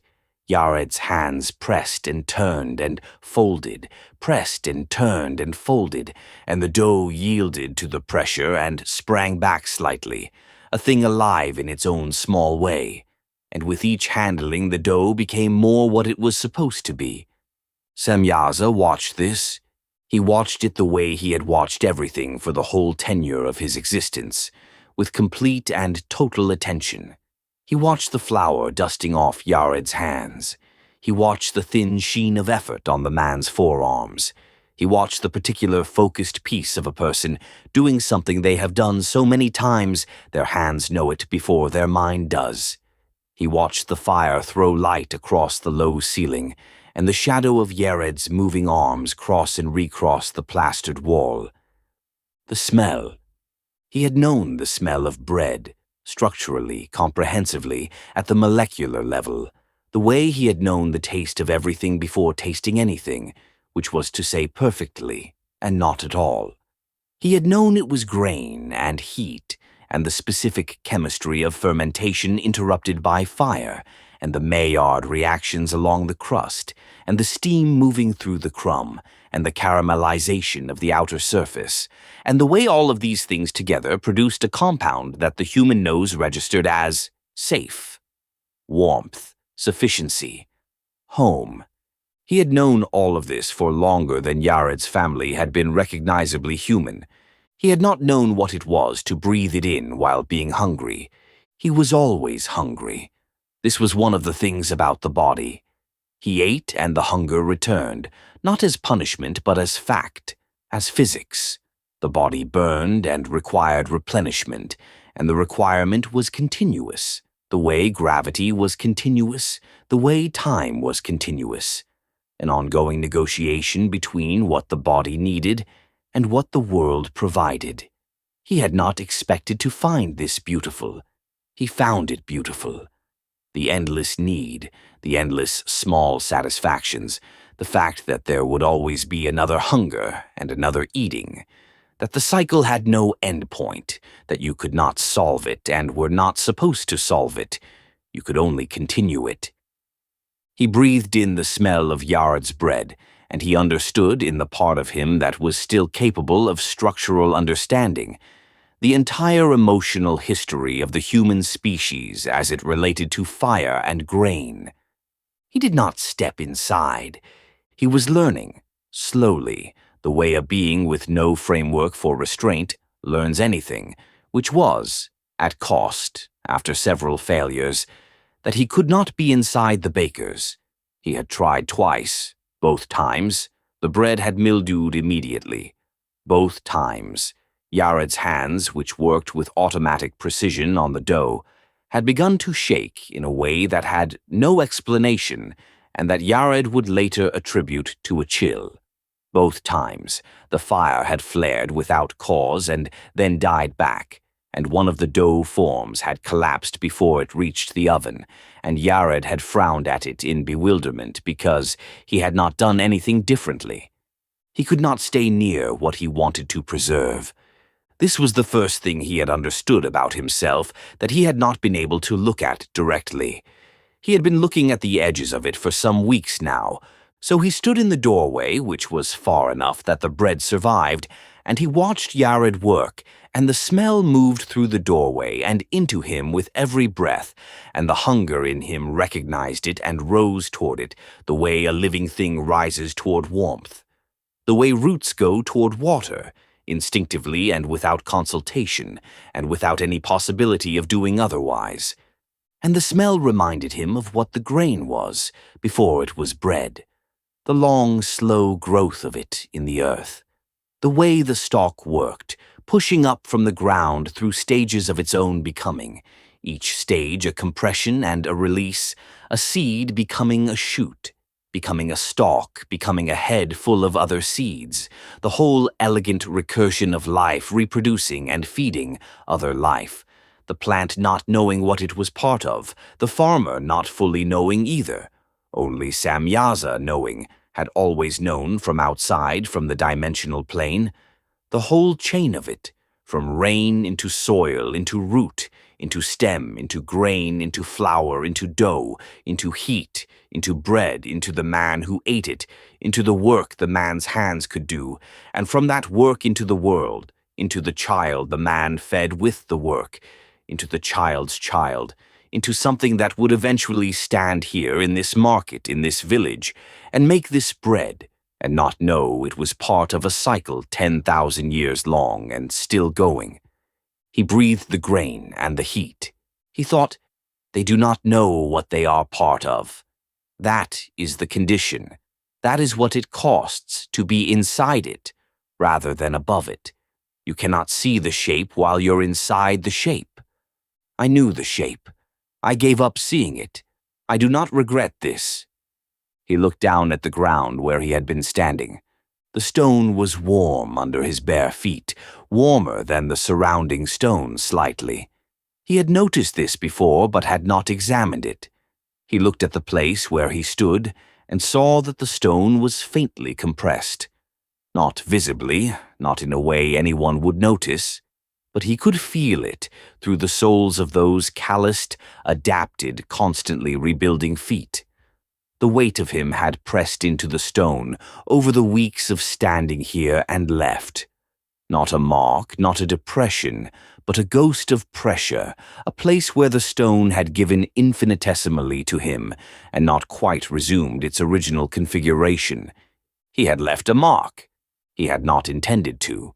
He would leave marks everywhere he stood long enough. He was already leaving them. The world was receiving him as a fact and adjusting accordingly, microscopically, in ways no one would ever be able to measure, and he would go on adjusting it by virtue of existing in it, and it would go on recording his having been there, and every step he took left a hole in the fabric of what was real. He thought, "This is what I wanted. This is exactly what I wanted." He did not move for a long time. 4.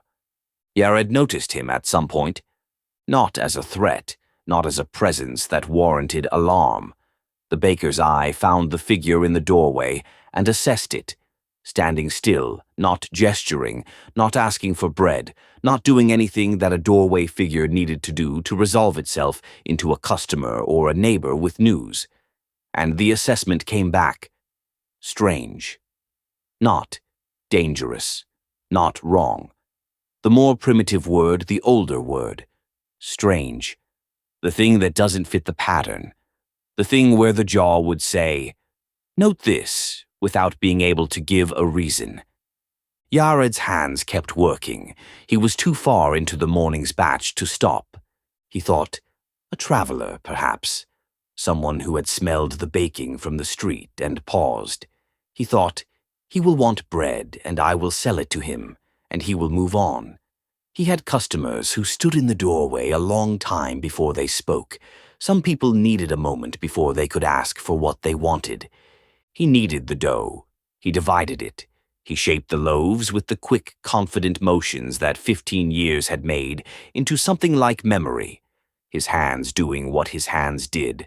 The knowledge living below, thought in the muscles and the calluses, which were themselves a kind of record. He checked the figure in the doorway again. Still there, still not asking for anything, still simply watching.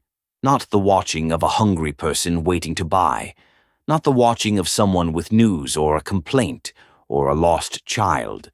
The watching of something that was genuinely, completely interested in the act of bread being made, in the specific sequence of pressing and turning and folding, as if the bread were the most interesting thing in the world, and also as if this interest was slightly unbearable.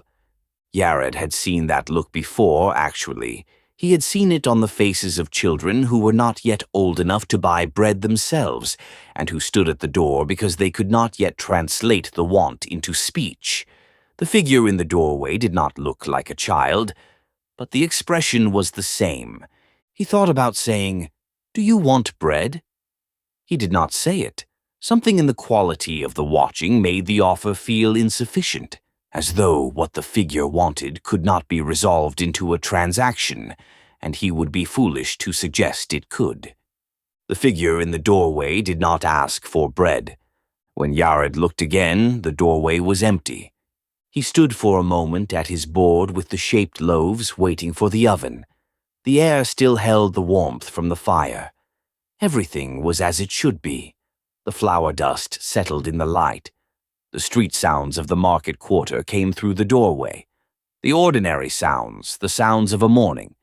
He had the distinct and wholly inexplicable impression that something had been watching him extremely carefully for a very long time, and that whatever it was had found what it was watching for, and that this was, in some way he could not name, the most significant thing that had happened to him all morning. He slid the first loaves into the oven. His hands were steady. He had expected them not to be. The oven fire was as it should be, high and even and correct. The bread would be fine. Everything was fine. He did not understand why this did not feel like reassurance. He thought about the figure in the doorway for 3 days afterward. Not obsessively. He was a man with bread to make, and a family to feed, and customers who needed their orders on time. Just the way you think about the thing where your jaw said to notice it, and you noticed it, and then it was gone, and you carry the noting of it because there is nothing else to do with it, and you are a person who carries things. He did not mention it to anyone. He did not quite know how he would have explained it. 5. Samyaza moved through the market quarter with the bread in his hand and could not stop. He had bought it, had pressed the correct tokens into the seller's palm in the way he had learned, had received the loaf warm from the morning batch. And now he was standing in the open square with the bread in both hands, and he could not move because the bread was warm. Not warm in the absolute sense. He had been warm and cold, and various temperatures between. The body was a sophisticated instrument for registering exactly this kind of thing, and it had been registering it continuously since his arrival on the mountain. He knew warm. He had known it. But the bread was warm in a particular way. That was the warmth of process, not the warmth of atmosphere. It was warm because it had been changed. The grain had been ground and wetted and worked and shaped and then set inside a fire, and the fire had transformed it from one thing into another thing, and the transformation had not yet finished dissipating. The loaf was still warm from the event of its own becoming. He was holding something that was still in the aftermath of its own change. He could feel the specific texture of the crust against his palms, the slight give at the side, the roundness of the shape, its solidity, the way it pushed back against the pressure of his hands with the gentle resistance of a thing that had been made to hold together. The smell was still rising from it, a slow column of steam along the break in the crust, and he breathed it in, and his body, this astonishing instrument, this built thing that he had assembled on the mountain and had been using ever since without fully understanding what he had, made the particular noise that bodies make when they receive what they need. He had made that noise. His body had made it without his permission. He stood in the market square and held the warm bread in both hands and understood, for perhaps the first time with his whole self, rather than only the dimensional part of it, that this was what mortality was. Not death. That was coming. He knew it was coming in the non-linear way, but that was not the point. Death was not the point. This was the point. The bread was warm because something had happened to it, and he was warm because something was happening to him, and both of them were inside time, moving through it, being changed by it continuously. And this was not the description of a trap. This was the description of being real. He ate the bread standing in the market quarter, in the sun, looking at nothing in particular. The satisfaction hum moved through him. He thought, in the heights everything was possible and nothing was actual. Down here I am eating bread in a square, and it is actual. It is completely actual. It is so actual it is almost unbearable. Near the Smith's quarter the sound changed. He heard it from 2 streets away, not with the ears, which could tell him the direction and the approximate distance, but through the soles of his feet, which had developed their own way of reading the world, a rhythm in the ground, regular, purposeful, the sound of a will working on matter, the impact, the rebound, the cooling hiss, the impact again. He did not go closer. He stood at the edge of the market and listened with his feet, and knew what he was listening to. Azazel. The others were with him in the way that 199 others are always with you when you have been bound to them through the oldest and most irrevocable act of your existence. A constant peripheral awareness, the knowledge of co-parties, the resonance of shared liability. He recognized the rhythm. In the dimensional plane Azazel had always been, the one whose consciousness pressed against the physical world in a different direction than Samyaza's. Not upward, not through, into. Samyaza had wanted to enter. Azazel had wanted to unmake and remake. Samyaza had dreamed about standing in a market and holding bread. Azazel had dreamed, insofar as dimensional beings dream, about watching iron change state, about applying will to matter and having the matter obey, about being the cause of a transformation rather than a witness to one. The forge was Azazel's bread in a doorway, his hour of standing and breathing and not being able to leave. Samyaza listened to the rhythm in the ground and felt something that was not quite envy and not quite unease, and was somewhere between them, the recognition of a thing he understood completely, done by a being who had taken it further than he himself had gone, and further, possibly, than he would have known how to go. Azazel wanted to feel the hammer's weight. He had felt it. Azazel wanted to watch ore become blade. He had watched it. He had caused it. He was teaching it. The teachings, Samyaza thought, the things they were teaching. He thought of his own, the root cuttings, the syllables shaped just so that pressed against reality, and found the hinges. He had given these to 3 families now at the edge of the village, had watched their eyes go wide, had felt the strange pleasure of transmission, not sensation for himself, but the sensation of being the cause of sensation in another. Causation without cost, almost as good. Almost. But that was an honesty he was not looking at directly yet. The rhythm in the ground continued. He could feel, through his feet on the warm stone of the market square, exactly what Azazel was making. The frequency of the impact said, not ornament, not a tool for harvest or building.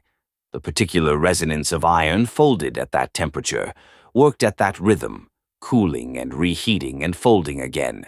The frequency said, blade, an implement with one purpose, which was the ending of other things, an argument made out of iron. Samyaza thought, he is giving them the thing that was kept in the high place for a reason. He thought, we all are. He looked at his hands, which had held warm bread and still smelled of the grain. He thought, we didn't give them iron. We gave them the idea that they are the center of the universe. We gave them I want and I will. The iron is just the first thing they'll make once they understand that. The blade is not the lesson. The blade is the first homework. This was the thought that Enoch would find in his own mind later that afternoon, standing 3 streets away at the edge of the smith's quarter, watching the sparks from a forge that was not the village forge, watching with a sensation he would not be able to name, behind his eyes prickly and golden and smelling of burnt ozone and ancient pride, as if something had placed a thought inside his head that had originated somewhere further away than thought could travel. He would cover that mark on the clay before Edna came home. Samyaza, in the market square, felt the fear, not of what would come. He knew what would come, the correction, the folding, the slow arithmetic of Michael's calculations concluding. And he had chosen this with full non-linear knowledge of all of it, and the knowledge had not deterred him because the knowledge was abstract, and the bread in his hands was not abstract. And he was a being who had spent the whole tenure of the world on the wrong side of the glass, and he did not regret crossing it. Not yet. Not in the way that would eventually become the weariness that would become the ending. The fear was smaller than that, and worse than that. They will build things, he thought, once they understand that they are the cause, once they feel the I want become the I will. They will build things that I am not capable of imagining. They are going to take what we gave them and do things with it that none of us, standing here in these insufficient bodies watching from inside the experiment instead of above it, will be able to foresee. They will not need us. They will not remember us. We are not their masters. We are their fuel. We were always their fuel. I am eating the world just to feel the ground beneath my feet. He looked at the piece of bread still in his hand. He ate the last of it. The satisfaction hum came again. He walked, his bare feet warm on the stone, his fused and microscopic footprints pressed into the market square behind him, in the direction that was away from the smith's quarter and away from the sound of the blade being born. 6. He found her at the edge of the lower settlement, where the path bent toward the river. Samyaza's daughter. The mother was a woman named Mika. He had not sought her, or not entirely. The desire had been overwhelming in the early months, the hunger for proximity, for the specific warmth of another body, for the impossible intimacy of being known in the physical sense, rather than only the dimensional sense, which was not intimacy at all, but only observation. He had recognized Mika the way he recognized everything, completely, from the structure of her outward. He had understood before she did that what was coming between them would be difficult for her and transformative for him, and that the transformation would not be kind. He had come to her anyway. This was the specific failure of the body. It could know consequences and come anyway. The body's desires did not consult the dimensional knowledge. They simply persisted until he followed them. The daughter was 3 years old, or 3 years and some months, or perhaps more. Time behaved strangely near him, as it behaved strangely near all of them. And the child's growth had not followed what Mika told him 3 years would look like. She was larger than 3 years should have made her. Her face was too formed. Her eyes had gone quiet in the way that human eyes go quiet after decades of seeing difficult things. And she was 3 years old. She looked like her mother. That part was accurate. The shape of her face, the particular economy of her expressions, the way she held still when she was thinking rather than fidgeting. Mika's economy of motion, which he had always found beautiful, which he still found beautiful. But her eyes were quartz pale, not a color that existed in Mika's line or in any line he had observed. A pale, cold, clear gray that was almost transparent, that took the light in at the edge and seemed to hold it. When the morning light was right and she looked at you directly, you had the sensation of being looked at by something that was located very far away and looking across an enormous distance rather than across a room. And her shadow. She was standing in the afternoon sun, the angle of the light low, the shadow long, and her shadow was not quite the shape it should have been. It was close. If you were not paying the specific kind of attention that Enoch paid, if you were not a being who had spent the whole existence of the world studying the physical world down to its physics, you would not notice. But the shadow's shoulders were wrong. Too wide. The shape at the shoulder suggested something folded back that was not present in the visible body. A compression, as though the form he could see was a version of a form he could not see, and the form he could not see was larger. He stood some distance from her and watched. She was doing what he had watched 3-year-old humans do for the whole tenure of his watching, playing at the edge of the path, manipulating the small round stones along the river verge, moving them according to principles visible only to her. A game. He had watched children do this 10,000 times. The game was ordinary. Her hands moved through the stones with unusual precision. Not for a 3-year-old, for anyone. She separated them into categories by a criterion he could not immediately identify. She set one category in a line, another in a spiral. She did not look at her hands while she worked. She looked at something else, at something at the edge of the field he could not see from where he stood. Her face was calm with the particular calm of a person engaged in work. They understand better than the people watching them. When she found a stone she wanted, she picked it up and felt it before she placed it. Eyes still on the field, fingers learning the stone. She knew he was there. She had known since before he arrived. He understood this, felt it in the faint resonance between them, the dimensional vibration that ran from his frequency to the partial echo of it in her. She knew. She did not look up. He thought, she is 3 years old and she is already exhausted. Not with the work, not with the game, with the weight of being what she was, which was not fully either thing, not human enough to be held by the ordinary world scale, not watcher enough to stand outside it, permanently between two states of being, unable to rest in either. He had no way to know this for certain. He inferred it from the set of her shoulders, which were the posture of someone who has been carrying something for a long time. She was 3 years old. When she laughed, he had heard her laugh once, across the settlement, a child's laugh, high and unguarded. The air around her had briefly smelled of high altitude and cold stone, the specific smell of Herman's summit, the smell of the dimensional crossing, as if something in her found its way briefly to that frequency before the body pulled it back. She had no control over this. He did not approach.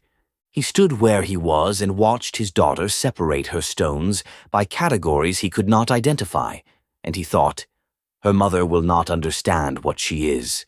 The village will not understand. She will not understand, not for a long time, perhaps not ever in the way that would comfort her. He thought, she is a being who cannot fit inside the flesh she was born into, and this is my fault, and the fault was not cruelty and was not malice and changes nothing about the fault. She turned her head finally and looked at him. The quartz-pale eyes found him across the distance. She held the look for a moment. Then she turned back to her stones. He thought of pressing his palms to his own face, the founding gesture, the first action of the embodied self, the warmth of palms and the cold of cheeks.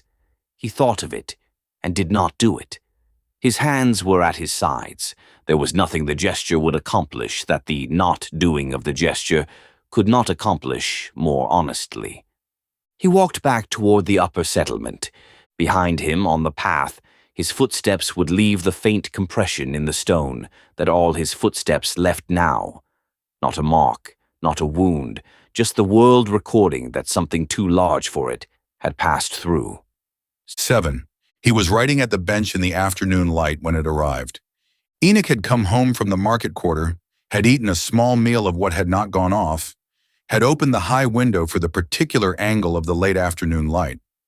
He was writing a clean copy of the boundary agreement for the southern quarter, which was his actual work and which had nothing to do with any of it. His mind was on the agreement. His hands were doing the marking. The afternoon was quiet. And then, a prickly, golden sensation behind his eyes.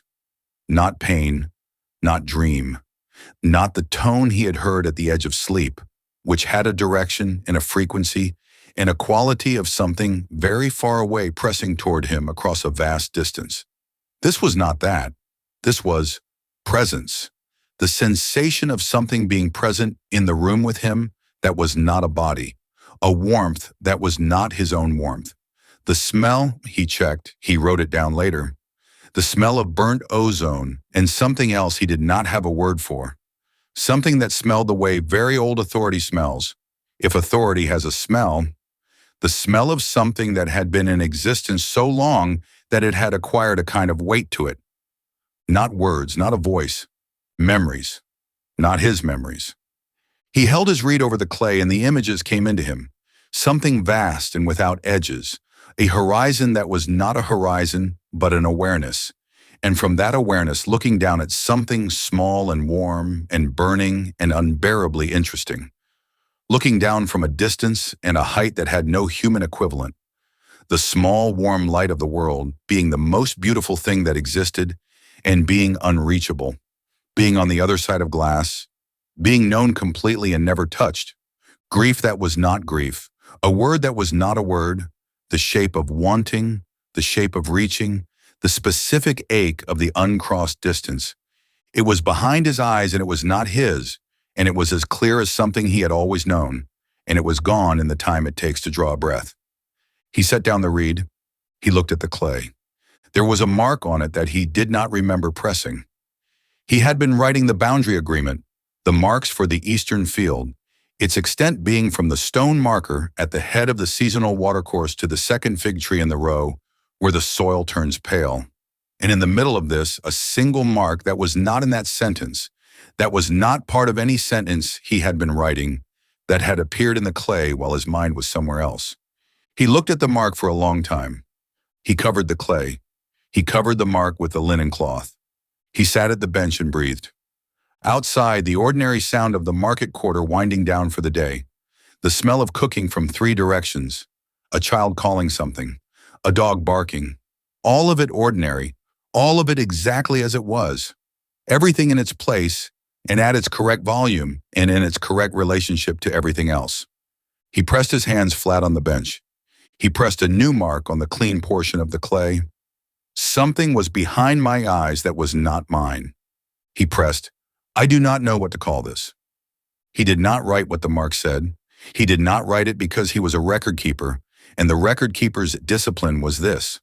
Write what you know you witnessed, and write only that. He knew he had witnessed the mark. He had witnessed the mark appearing in the clay. He did not know whether he had pressed it or whether something else had pressed it through him, and because he did not know, he did not write it. He let it stand in the clay, covered under the linen. When Edna came in from the courtyard, he was working on the boundary agreement as if nothing had interrupted it. She paused at the door. She looked at him in the way she had, which was the look of the woman who had been watching his face for 20 years and who could find the stillness in his jaw before he could. She said nothing. She set down the vegetables she was carrying and went about the evening's business, and she did not ask, and he did not tell her. And the mark sat under the linen in the clay, waiting for morning, waiting for whatever it meant to become available. 8.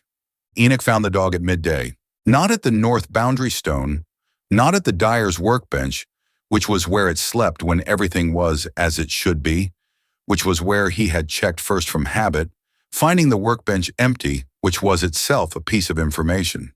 He found the dog at the edge of the market quarter, where the lane opened out into the main space, standing in the full heat of the noon sun, entirely still, eyes open, not watching anything Enoch could see.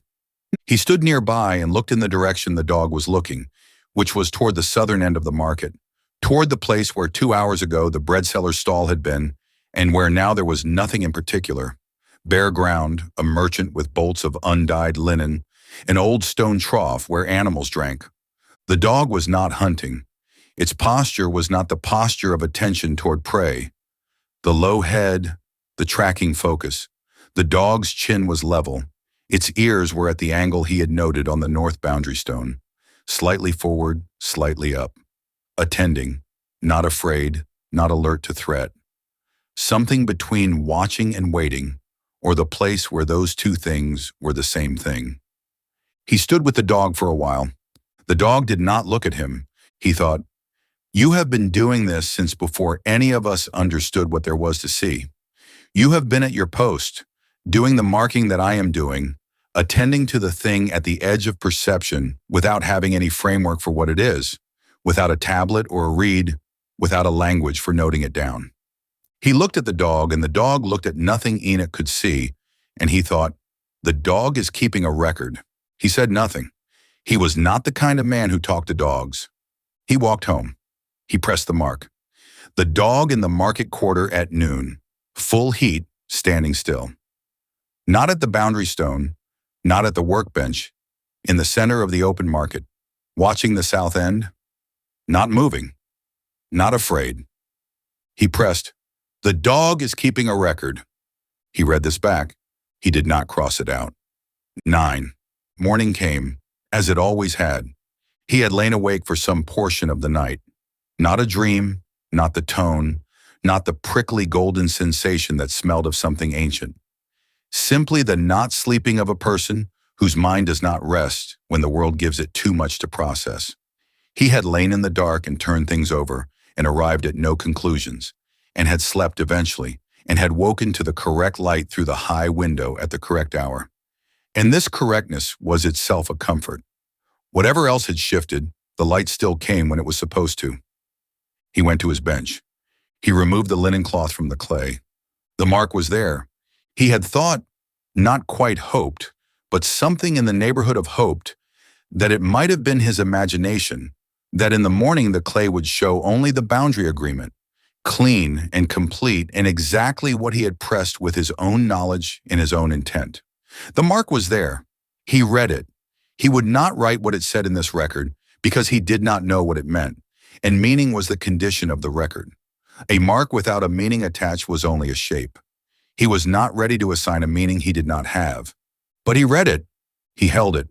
He pressed the clay clean around it, smooth, removing everything except that single mark, and he smoothed the rest of the tablet, and he wrote, "The mark is still here when I uncover the clay.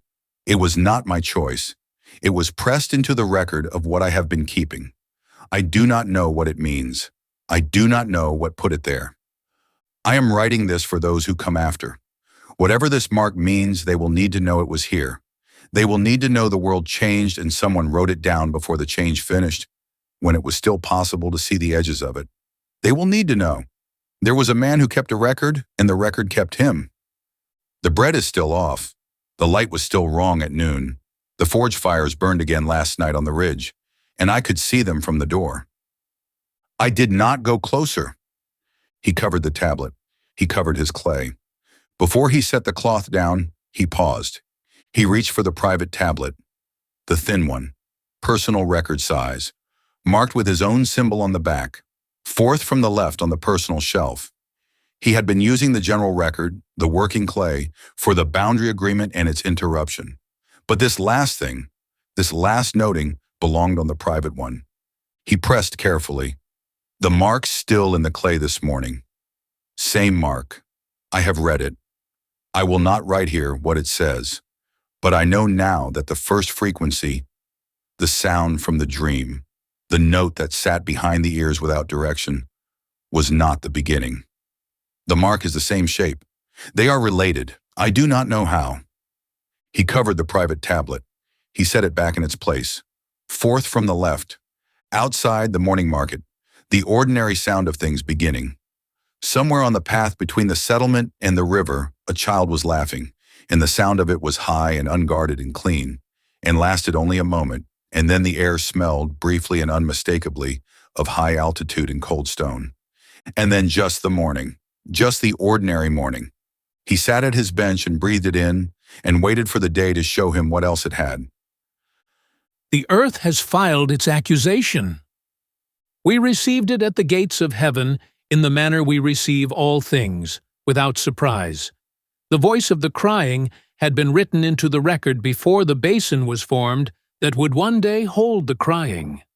We had read the accusation before the earth had a mouth to make it. This is not coldness. This is the condition of our kind. We are already at the end of the book, and we are still reading each page as it turns. We have the variables now: the transgression load at the smith's quarter, the teaching resonance in 3 family lines at the village's eastern edge, the frequency bleed in the scribe's tablet, which is not our concern in itself, but marks the dimensional thinning at this location and hour, the first Nephilim's shadow on the path, which is a measurement and has been logged. We are not moved by this. We do not require moving. The correction does not begin in urgency. It begins as the growing season begins, with a calculation, a weight, a determination of what the soil can receive. The earth has cried. We have heard it. We are looking at the western lip of the Great Basin, and at the angle of the lode, and at the precise place where a hairline crack would be sufficient. We are beginning to know where to press.